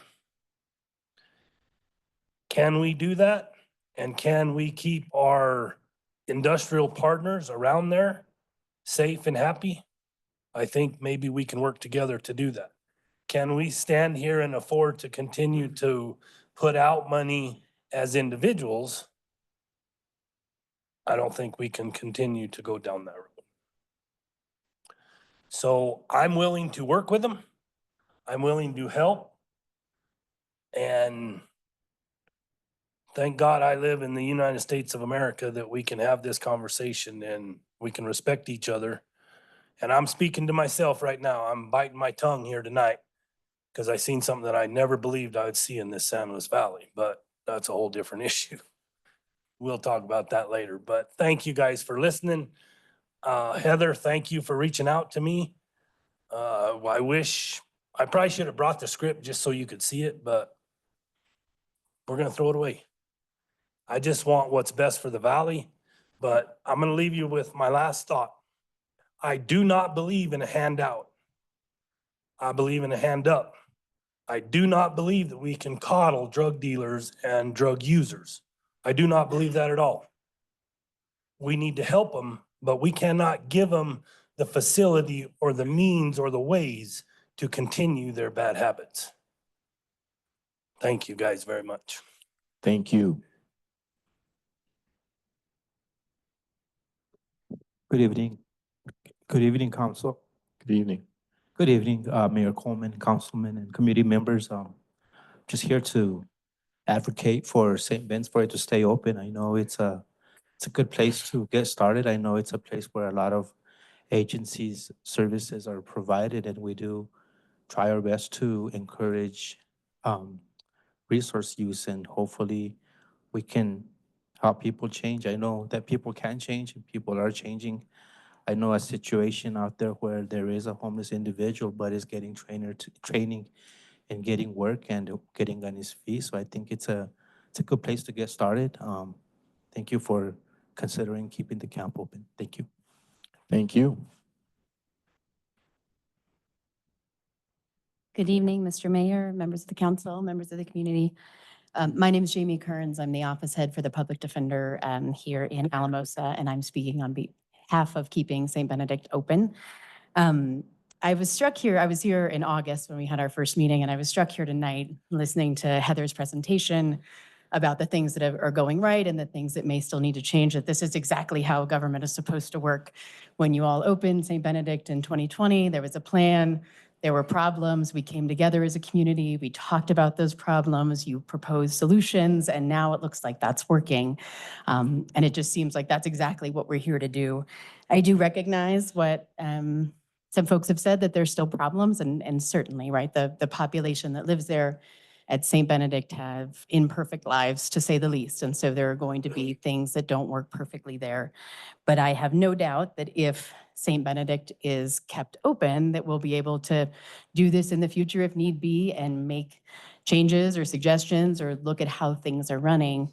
I'm struck specifically, I think Sheriff Jackson's coming here after me, but to hear that law enforcement is on board for keeping this open with the new rules that are promulgated. And you've got the public defender here on board too. That doesn't happen all the time. And so I think that that's really speaks volumes to what this could do for our community. I would also suggest, in terms of, if there are further amenities that can be offered, I heard that perhaps first aid kits are something that are in high demand. I don't know if that's something that we could potentially offer folks when they sign up and sign the rules to have their own, so that they are not in a position where they're feeling like they need to take that from someone else. I would also encourage the council to consider electricity if that is an issue. And as we're having folks in the camp move on, apply for jobs, apply for housing, they're going to have to get electricity somewhere to keep phones or keep devices charged. And it sounds like with the new rules, law enforcement is better able to be on top of any of that destruction of property issue. And so if electricity were bought back, I hope that perhaps it would be less of a challenge than it was before. Thank you for your time. Thank you.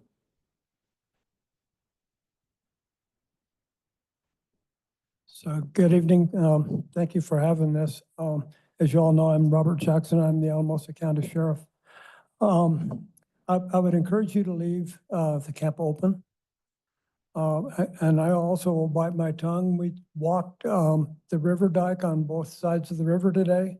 And we're right back to where we were 4 years ago.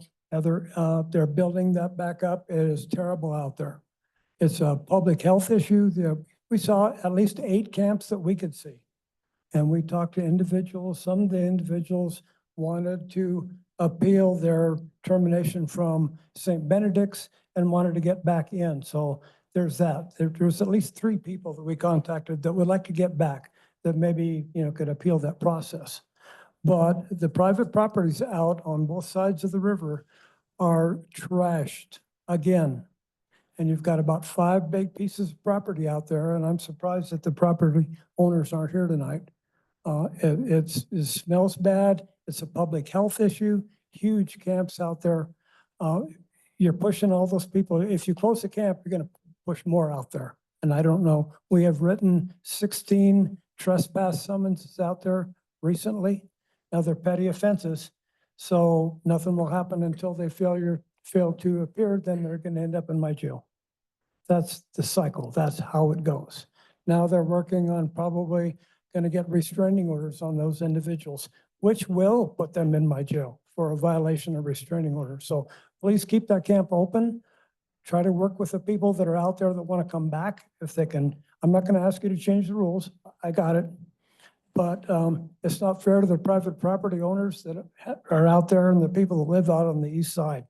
It's becoming a mess again, and we're going to have to go clean it up again. So please keep that camp open. Thank you. Thank you.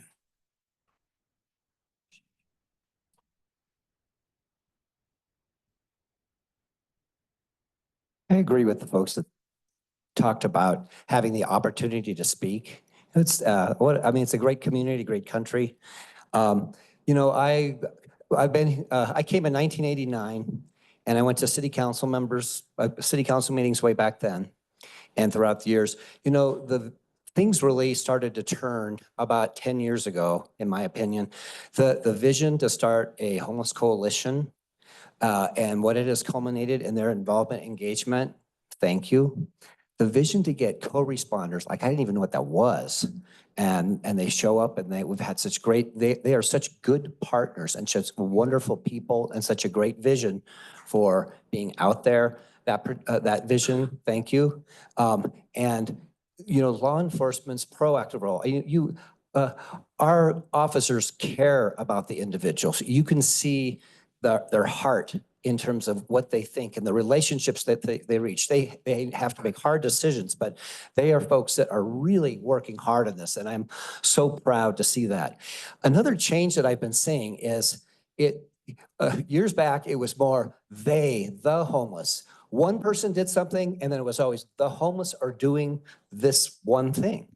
And now individuals are being held accountable. Not a whole population is being held accountable. There's differentiation in your notes between the success stories and the challenges. So it's becoming like what society really should be, you know, away from biases and classifications of people, and a community where each individual is kind of held accountable or celebrated or supported on the basis of what they bring to it and what their needs are. I really want to celebrate that as well. I love seeing data that has the voices of the individuals themselves that are affected, what they're being asked their opinion of what things are like. You know, that's just I think quite amazing, and that we are celebrating successes as well as admitting challenges going forward. So my commitment, La Puente's commitment, we will continue to work on building successes, continue partnerships to address challenges, and continue to be, I think, the best rural program and community that is working its hardest to address this particular issue. So this is a gratitude moment for me. Thank you. Thank you.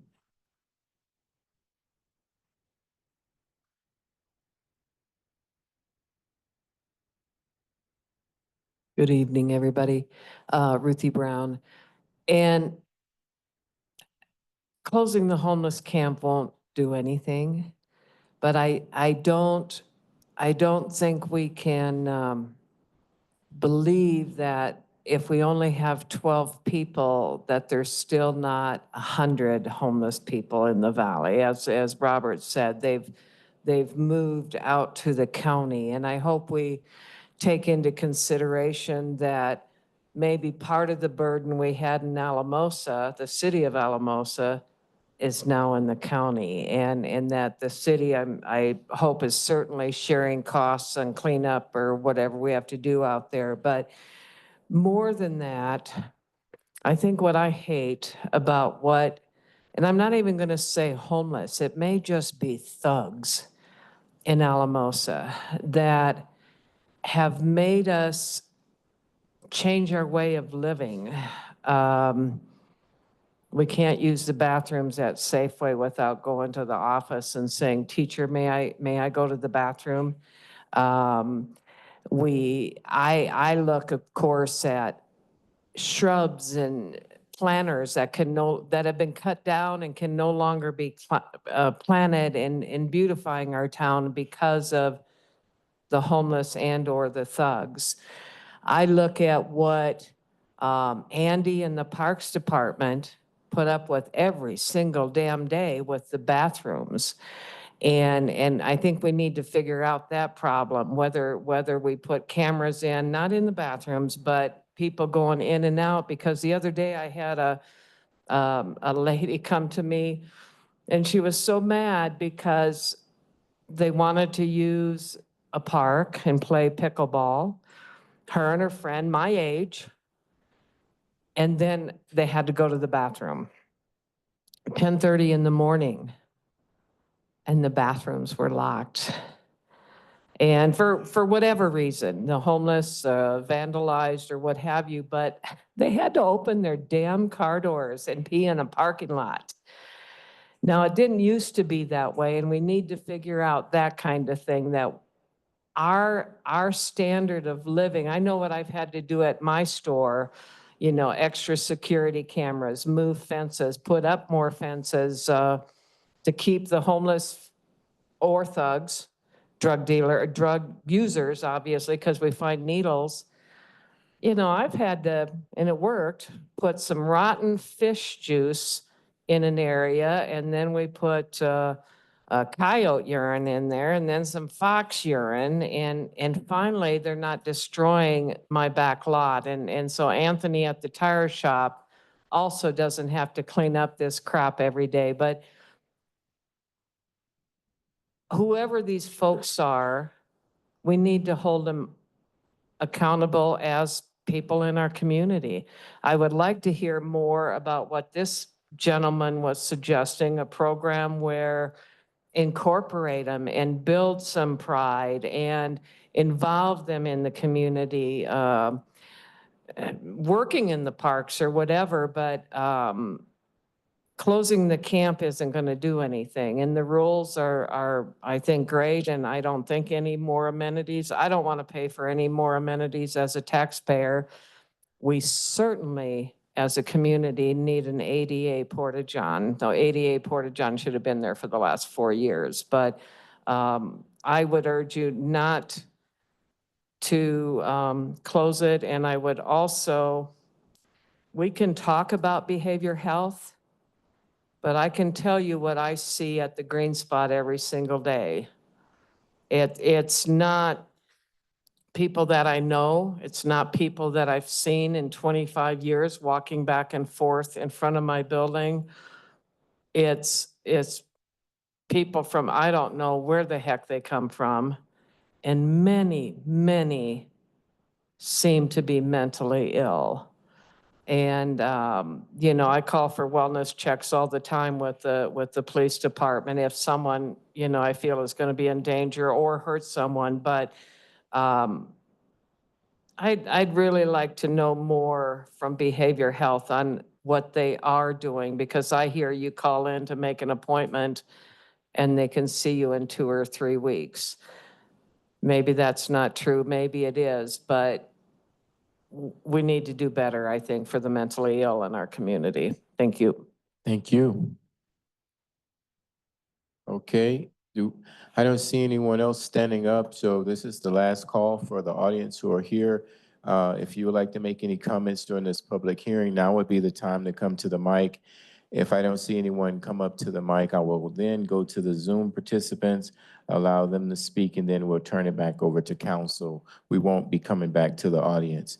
So if you're here to make any comments, now would be the time to come up to the podium. Okay, Ms. Martinez, I don't see anyone coming up to the podium, so we'll go ahead and give the Zoom participants instructions of how they can raise their hand to be recognized in this public hearing. Yes, sir. If you're on the Zoom app and you want to speak for this public hearing, you'll use the raise your hand feature in the bottom of your screen. If you're on a telephone, you're going to dial *9 to raise your hand. Okay, Mayor, looks like I see one hand raised so far. It's Rob Oringdorf.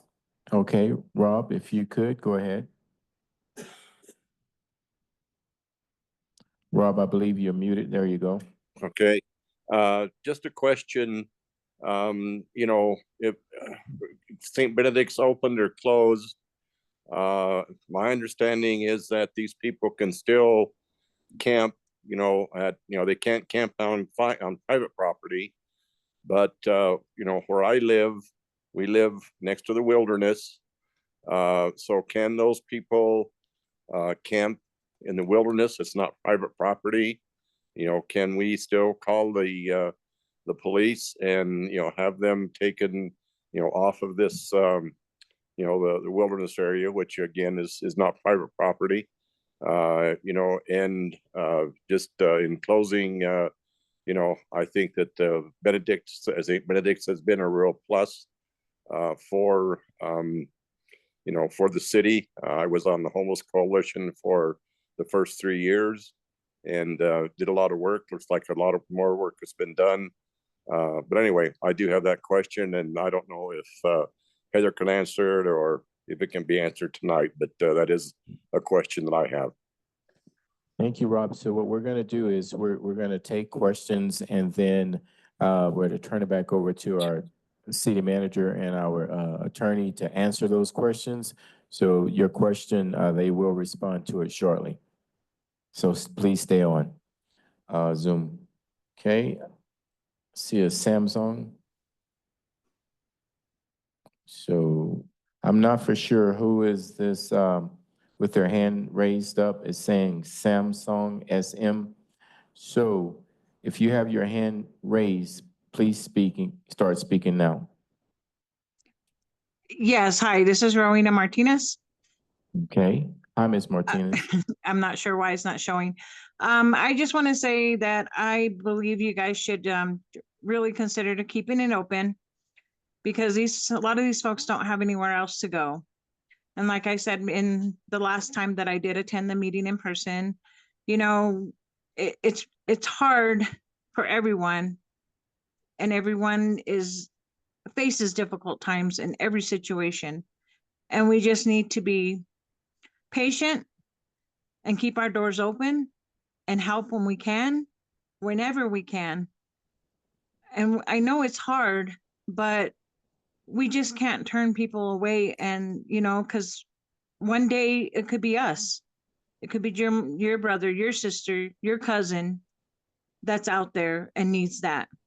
So I just want to say, just, you know, let these people have a chance. And maybe, yes, consider some of those who did get evicted out. Is there a possibility? You know, if it wasn't something real serious, is there a real possibility maybe that they could come back and, you know, you make some kind of amends with the city and say, hey, I'll do better, and you hold them accountable for it. So that's all I have to say. Thank you. Thank you. Okay, if you're on Zoom and would like to participate in this hearing, please use the raise your hand feature at the bottom of your screen so that we can recognize you. If I don't see any hands raised here shortly, I will close the public hearing, turn it back over to our staff for comments and to answer questions, and then turn it back over to council.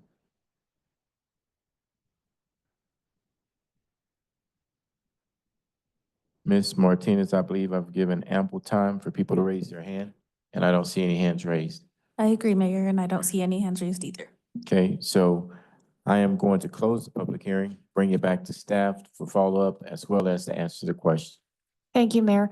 The question that Mr. Orndorff had in regards to camping, the city has really worked to strengthen our no camping ordinance and to make it very clear that we do not allow camping in other parts of the community. So that includes some restrictions on private property, as well as a prohibition on public property, unless there's something in certain areas like the Boy Scouts or that type of situation. And so I also want to use this opportunity to thank our officers and our community service officers, because I think not only did they step up the enforcement of the rules at St. Benedict, but they significantly stepped up their enforcement of no camping in other locations and trying to be out there and develop within the city of Alamosa a reputation that we are not going to allow illegal camping in areas within the community, that St. Benedict is the only legal place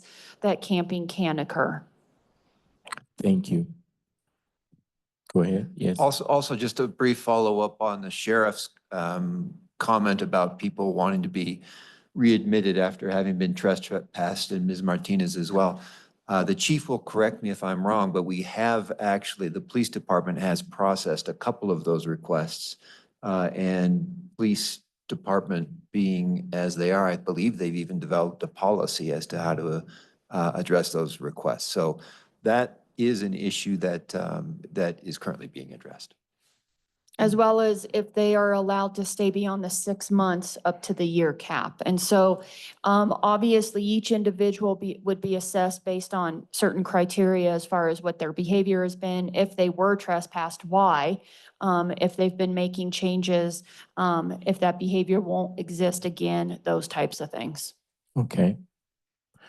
All right, so I am going to turn this back over to council for comments. There are several things that you brought up, Ms. Sanchez. One is, and I'll probably take them first, just get a pulse of council and where they stand, letting each one of them talk and see what their thoughts about keeping the camp open or either closing it. And then I'll follow up by finding out the other answers to the questions in regards to should council restore the electricity out there. Then we'll talk about the campsite size. I believe you brought that up, and whether we should keep the location, ADA porta john, and the rules. If we want to keep the rules, if we decide to keep the camp open. So council, what I'm going to do is I'm going to start off with Councilor Jan V. Hill, and we'll just work our way down the mic this way. And feel free to make your comments however you feel. I just want to make sure each one of you get an opportunity to say what's on your mind in regards to this public hearing, okay? And then if we need more time to do it again, we'll start down at this end, come all the way back again. Mine are quick, Mayor. Thank you. You're welcome. When we discussed this back in August, at the rate that the camp was going, it needed to be shut down. And we all agreed that there needs to be some serious changes out there. And the data speaks for itself. It's getting better. It's getting safer.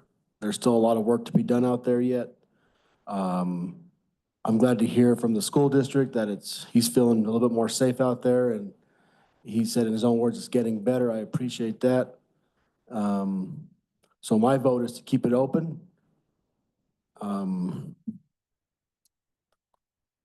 I think more thoughts will come as people speak. Thank you. Okay, thank you, Councilor Jan V. Hill. Councilor Carson.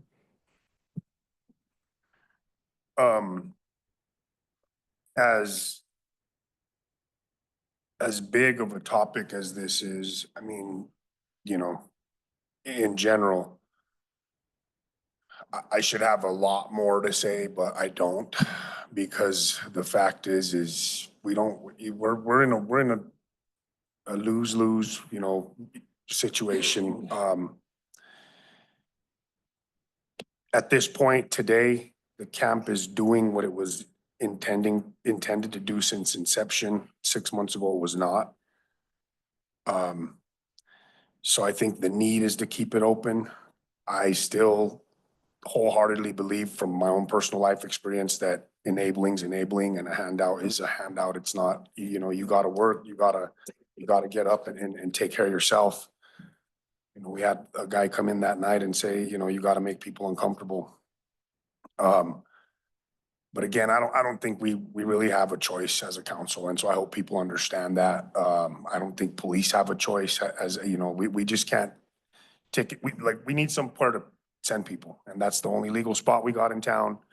And that's basically at this point all there is to it. I mean, we had conversations about this all day, you know, at my job, different individuals, everybody I ran into, and the hard thing is, for all the negative things that have happened there, right now it's doing what it was intended to, and we have to keep it open.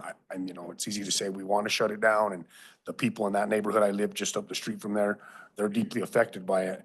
But we don't really have a choice right now. We got to keep it open. We don't have any other avenues. And if you got better ideas, I'm always all ears. You know, I'm not hard to get a hold of, and I'm sure nobody up here is. So thank you. Thank you, Councilor Carson. Councilor Jackie V. Hill. So I am the council representative for as well as Jamie Dominguez for the Homeless Coalition. I feel that we really worked hard on the rules and just to make this a more viable place for the people that are homeless. And, you know, they were expected to follow rules, and the ones that didn't follow rules left. And so I think as a coalition that we did work hard on the rules, and I'm still very in support of keeping the St. Benedict's, because I think it's gotten better. And I think, like everybody else has said, it's done what it's meant to have done. So I am very much in support. Thank you, Counselor Jackie V. Hill. Counselor Dominguez. I just want to thank the police department, La Puente, the staff, the homeless coalition, and everybody who played a part in figuring out what we needed to do when we first started this endeavor 6 months ago, or in 2024. And I think this is us as a city addressing homelessness. It's not always what we want it to be, but we are addressing it, and it is going in a positive way right now. And I think partnerships with the county now is the course correction, conversations around course correction and how we could facilitate and help them tend to something that didn't go away. Ruthie's right, it didn't go away. It just moved. And as long as we stay on it, this population will know that we are here to help them. And we need to not just push to one area. We're really being conscious about getting better, getting a space, getting a house, whatever it is, apartment, getting out of addiction. Do whatever these people need, we need to be there to help them. We need to know that we still are following them, and we need to facilitate the county and have conversations around that with the homeless coalition. Some of the rules, I agree. The people who work alongside of them identified some of them things. The power, I'm not sure yet. Because of the industrial park, I think, we need to make sure that they're getting their needs met too. So maybe conversations around these populations, and there are still things happening in surrounding areas. We cannot blame and point fingers because we don't know who it is. Same thing in businesses, in the south side, businesses in the north side, Main Street, wherever we see vandalism or theft, without any proof, we can't do nothing. But I think if conversations are out there with all the resources that do work with this population, knowing that we are still following all this, no matter where it moves. And I think it shows us being proactive as a city, and not only that, collaborating with the county to address whatever we see is going on over there now too. So I am in favor of keeping it. I want to thank everybody for doing what we said we were gonna do to get to this point. This is a success, and we should always try to support people and get them to a better place. So thank everybody that was involved. Thank you, Counselor Dominguez. Counselor Cribbs. Thank you, Mayor. I think it's interesting for us to sit here now and look back, because when we look back, that's when we realized that we never had a blueprint to follow. We didn't have, we couldn't look to other cities to see what they were doing. Everyone has this issue. Everyone was floundering. And so we did what we needed to do then in 2018, in 2020, when the camp was first set up. Then when it became clear that more help was needed, the word accountability came up quite a bit tonight. And for me, it wasn't us as a community turning to that group that needed serving and saying, we need to start holding you accountable. We also need to turn that mirror on ourselves as a city and as a community. And we needed to hold ourselves accountable to a group that couldn't help themselves at the moment. And where could we find the middle ground to where both sides were seeing successes? And for that, I am very proud that this council stepped up, held themselves accountable first, and said we need to make this place not just a stopping place, but a stepping place to move on to better services, to give them a chance to have a safe spot to receive the services. And if those services weren't helping them in a certain time limit, then they could go to other areas of the country or wherever they wanted to go, and we would buy them that bus ticket so they could get the services that they needed. And I think taking that stance 6 months ago, instead of throwing our hands up in the air and saying, we can't do this, it's too much,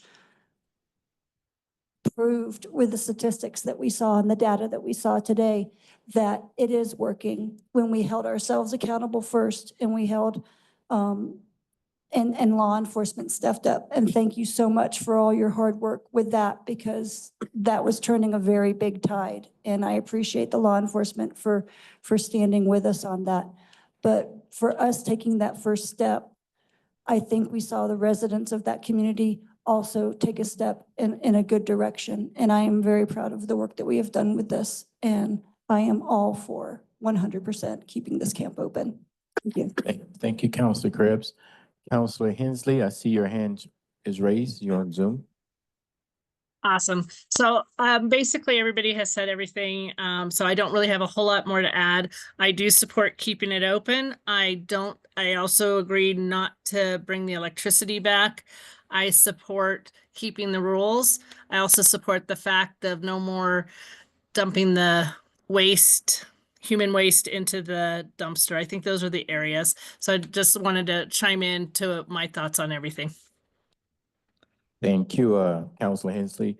And I'll wrap up this first round of comments and bring it back to council again for the other comments.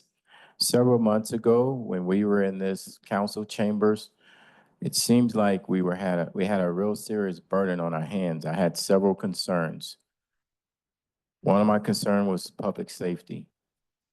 Other concerns included accountability, responsibility, the abuse that was happening out there at the site, drug use, violent crime, different activities, the fires.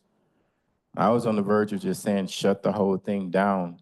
But after listening to staff at that time and listening to other citizens' comments, and then listening to council to come up with a way to allow the Homeless Coalition to maybe rethink things and come up with some rules and maybe make sure that they were being enforced, I am so glad that council decided to take that route and hold people more accountable. And I'm so thankful for the law enforcement for enforcing the rules that were made by the Homeless Coalition, to where now we could look back and say, wow, it is working. The rules are doing what they were supposed to do. And the camp is safe again for those people who need a safe place to camp. So I am in favor of us keeping the camp open. However, I would continue to recommend that we keep these rules in place and we continue to have follow-up and follow-through on a regular basis so that the camp doesn't get out of control again. So with that being said, are there any other comments during this round before we start going through the other items? Councilor Young, I'm sorry. Mr. Cooper brought up a good point about 45 minutes ago about when I first saw that we were talking about this again, I was a little bit frustrated, and I texted Heather, like, why are we talking about this again? I thought it was over. But she reminded me that we had to circle back to see how the new rules were going in that. So, Mayor, I agree. I think we should get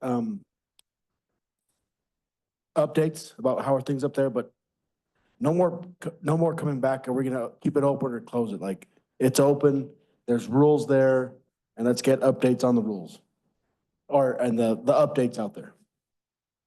Thank you, Councilor Young B. Hill. Okay, so I think before we start making all these motions and everything, let's cover these other items.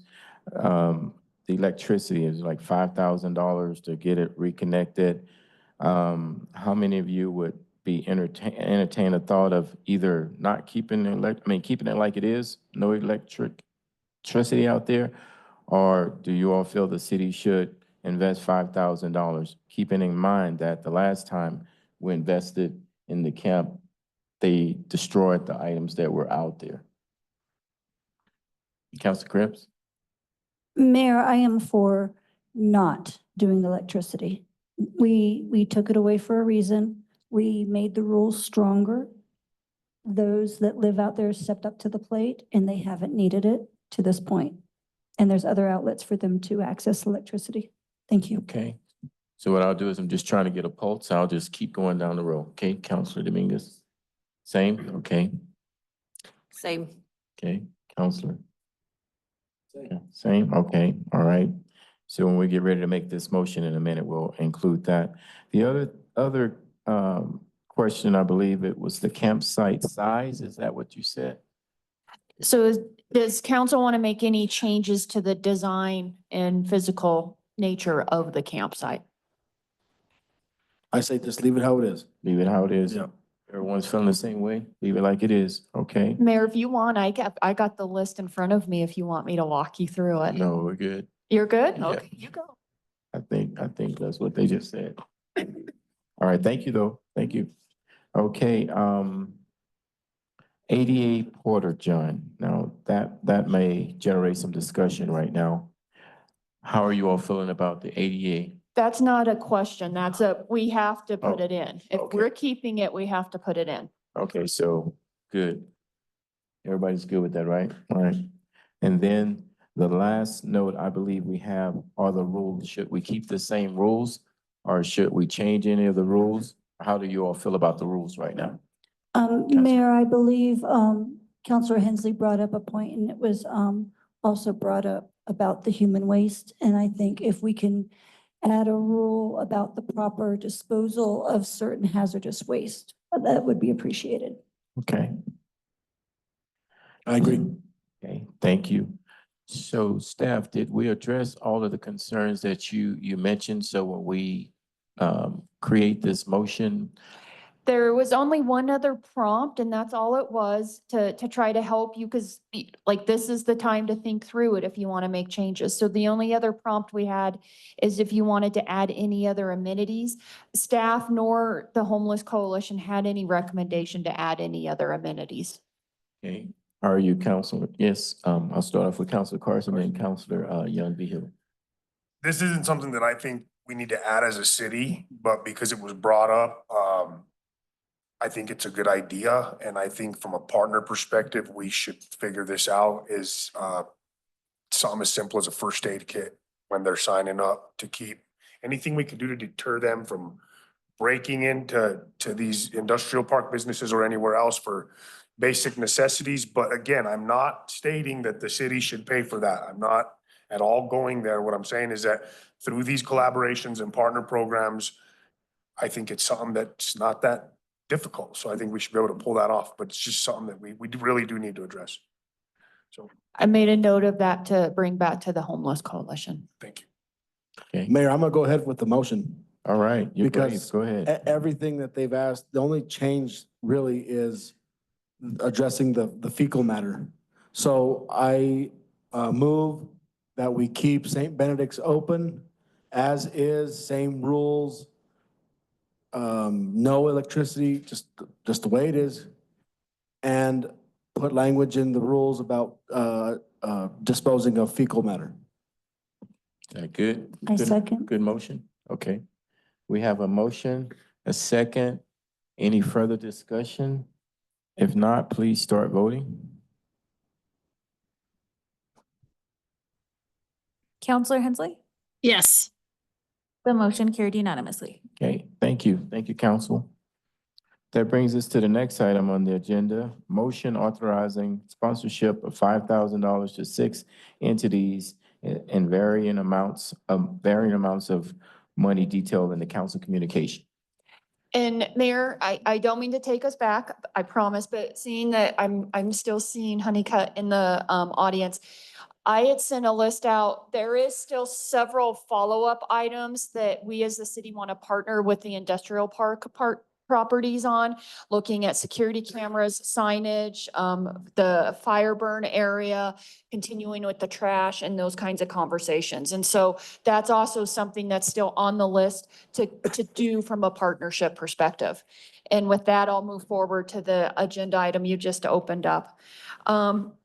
So as council knows, we have split our fiscal year into halves. And so we dedicate 5,000 for the first half of the fiscal calendar year and 5,000 to the second half of the year. So we received 6 entities requesting sponsorship funding. The sponsorship committee did meet. It was Counselors Behill and Hensley. Myself and Dalton attend those to just provide any advice that might be needed. And the recommendation for funding is 1,000 for suds for SARS, plus use of the stage, 1,500 for October Brew Fest, plus use of the stage and tent, 500 for the Splashland Kids Only, 500 for Splashland Annual Benefit Sprint Triathlon, 1,000 plus use of the pavilion for 2 Casa Starry Night Ball, and lastly, a new event, We Heart Food and Music Festival, so a recommendation of 500. And with that, I'll turn it over to City Council. Okay. All righty. You want to make that motion? I'm ready to roll, Mayor. Okay, go ahead. Just want to thank Ms. Hensley for her work on this, along with Ms. Heather and Dalton. I move that we approve the second half sponsorship of $5,000 to 6 entities in various amounts. A second. We have a motion and a second. Any further discussion? I just would like to thank Counselor Yarnby Hill and Counselor Hensley. That's a lot of work that they put into it, and staff to come up with that. So thank you all so very much. Appreciate it. Start voting, please. Counselor Hensley? Yes. The motion carried unanimously. Okay, the next item on the agenda, selection of pieces for 9th Annual Artscape Art on the Loan Program. Ms. Sanchez? Okay, thank you, Mayor. So as we've done every year, we do have a process for how we select the outdoor art that we will have on loan placed in the downtown for 1 year. We receive applications from artists that are submitted. And I am trying to quickly pick. We've received 86 submissions this year. The first step is then we show those submissions to the creative district for appropriateness. So are the pieces safe? Are they durable material to be outside? Those types of things. Some are removed as part of that process. And then the next stage is it does go to a community art jury, which then ranks the pieces on a 1 to 7 scale. And so what you'll see before you tonight is the top 15 pieces, but then we also look at the next 5, because a lot of times by the time we get them under contract and September comes, sometimes the pieces ended up somewhere else. So we'll start the presentation. So the top 15, I'm not going to keep track of which one's 1, 2, 3, and all of that. So we've got Dragonfly. This is steel. We've got Spine. This is also steel. We've got Luminaria. This is ceramic, glass, and steel. We've got Agate. This is steel. Eternal Echoes. It's a lot of steel. Whimsical Heart. This is a plasma cut steel. Last one in. This is a bronze. Astron. Cloud 9 under scrutiny. Pascal Fishbone. Transitional piece. Ladder to the Moon. Third Degree. Circle of Life. Praise. Potato Harvest. So that is the last of the 15. And then here's the remaining pieces in order. The World is Flat. Bloom, Perpetual Springtime, Haiku 3.0, A Brush with Blue, Why, The One That Got Away, Streak, Rodeo, Scat, Achilles, Lady Di, House Car, Resilience, Trolling of the Bell, We've Lost Our Way, Giblet, State of Mind, Mama Bird for Mama,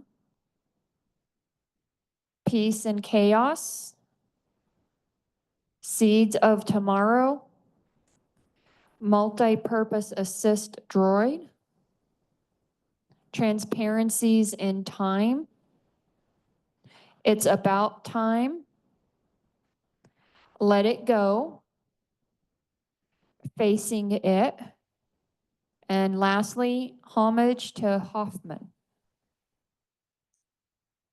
So, those Wow. are the pieces. They're beautiful. A lot of them. So, what would you like for us to do tonight? Normally, I think we just do a motion to accept the top 20 pieces as presented. Okay, they've done a great job and I really like the submissions. Really nice. Okay, Councilor Young. Mayor, I move that we approve the selection of the pieces for the 9th Annual Artscape Art on Loan Program. I second. Okay, we have a motion, a second. Any further discussion? Yeah, I want to recognize former Councilor Charlie Grego for starting this program along with Heather a long time ago. Yeah, Thank you. thank you for bringing it up. Okay, we could start voting. Counselor Hensley? Yes. The motion carried unanimously. Okay. That brings us to the next item on the agenda, committee reports.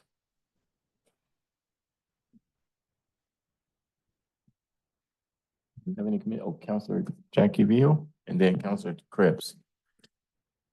So I have a report for the Homeless Coalition, and we spent most of the time talking about Saint Benedict.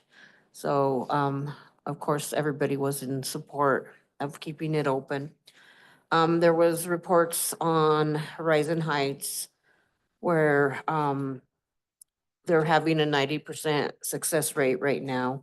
They've done a few evictions, mostly everybody's doing well there. Century Mobile Home Park, they removed 8 mobile homes. They evicted 2 drug dealers from Century Mobile, and they are still having problems with the sewers. For Boyd School, they're still working on the plan for that. And I think that's about it. Okay. Thank you, Councilor Jackie Vio, for that report. Councilor Krebs. Thank you, Mayor. You're welcome. All my meetings happened at the end of the month, so.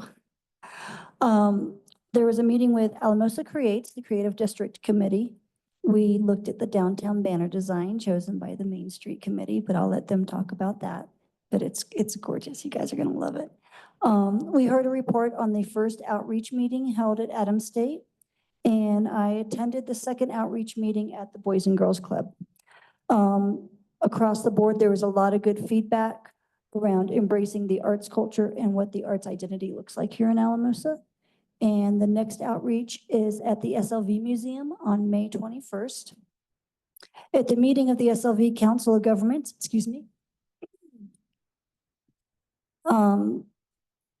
we were given a report that the The GIS has moved into the strategic plan phase, so they're still looking at that. And that the paperwork for the designation of the enterprise zone has been submitted during the SLV Development Resources Group. We heard a report or a presentation from the Regional Grants Navigator. He presented the San Luis Valley 2025 statistical profile. Very interesting about how it's changed over the years and since COVID. And it can be found on the DRG website. And I just urge everybody to go check it out. It's very good. Thank you. Thank you, Councilor Cribb. Okay, I don't see any other hands raised or lights on, so we'll move on down the agenda to staff announcements. For those who are worried that they're missing a basketball game, it's a blowout right now, 69 to 101. Just thought I'd update you on that. Who's winning? Not the Nuggets. Oh, bummer. Yeah, so just wanted to share that. You guys do have a few items coming up during the proclamation for Police Week. Chief Dingfelder did share the invitation for next week. May 14th, which is Wednesday at 5:30, is the Fallen Peace Officers Memorial Service. It's always a very touching time to recognize the commitment and dedication from our officers and the ultimate price that some have paid. As well as food and beverages that are offered afterwards. Also on May 19th, we have a work session at 6:30 with the school board. So that is coming up. And then on May 20th at 4, we have the CML District 8 meeting for those of you who registered for that. I do have some really great news. So we won't talk about the Nuggets. I have some really great news in that I don't know how long, probably 10 years, we have been trying to untangle the joint ownership of the property of the airport. And trying to figure out how to work with the FAA to get the city taken off of the property. We finally have the wheels turning. And so it's not done yet, but the FAA is definitely working with us on recognizing that we need to get our name off and helping us understand what that process is, what paperwork we need, all of that kind of stuff. So we're really excited that those wheels are finally turning. And then I am sharing, we went back and forth if it needed to be on the agenda for council approval or not. We don't think it does as long as I update you. We are adding Roth options to our para portfolio that's offered to employees. It's not any cost to employees or to the city. It's just an option that's voluntary if employees want to look at that from a retirement perspective. And so those plans will be added to what we're able to offer employees. Okay. And that is it from a staff update. Thank you, Ms. Sanchez. That brings us to the next item. This is a consent calendar B item, local liquor licensing authority action. Councilor Young-Vihill. Mayor, I move that we approve consent calendar B.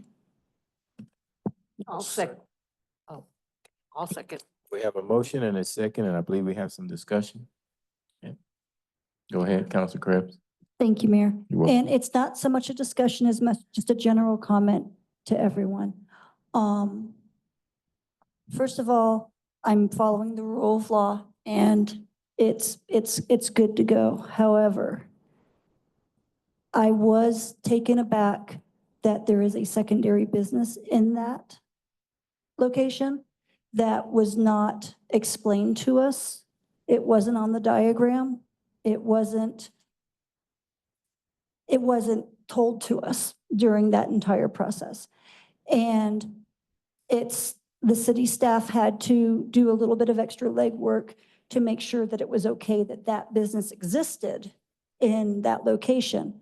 I'm fine that it passed and all the bells and whistles and it's allowed to be there at the same time. I'm annoyed that our city staff had to spend time and resources to go behind this and double check and make sure that it was okay to do. And I thought it was just a little disrespectful of the city that we had to do some extra work and expend some extra time and money, city money, to double check and make sure it was okay after all of that. So I wish he was here tonight. I would have had no problem saying that to him. For me personally, it's a vape shop, and I have no problems against vape shops. I've never been in one. I don't choose to ever be in one. And in all honesty, for a business I was excited about attending and checking it out and checking out tacos and obviously tequila. I probably won't step foot in it because of that additional business that I just don't care for. So I just wanted to share that. It annoyed me personally, and I saw it's just something I just wanted to bring up to the general council, that it did not go past me without notice. Thank you. Thank you, Councilor Krebs, for sharing your thoughts. Okay, we have a motion, a second. Is there any further discussion? If not, please start voting. Counselor Hensley? Yes. The motion carried unanimously. Okay, that brings us to the last item on the agenda, council comments. Have any council comments? Mayor, I did make a note because I was worried with a long meeting, we might forget. If you remember, Lance Cheslock was here to request if council had an interest in submitting a letter to Harrod in regards to the AmeriCorps. So if you could just give some direction, it doesn't need to be officially voted on, but if we could get some direction if you're interested in that. Okay, Councilor Young Hill, how you feeling? Councilor Carson? Good. Jackie B. Hill, Councilor. Oh, seems like you have consensus. Okay. Yes. All right, so if not, I'll go ahead and wrap everything up. Thank you, council, for your thoughts and your comments throughout that hearing that we had. Really appreciate everything and all your input and what you've been doing to help us have success at St. Benedict. And then Councilor, I see Commissioner Vern Hersink, and I think I saw Commissioner Van Rye. And thank you, man. You stayed through our whole meeting. That's tough. That's a real good job. Thank you all. And Richard, thank you all so very much. And thank you, staff. Have a good night. This meeting is officially adjourned.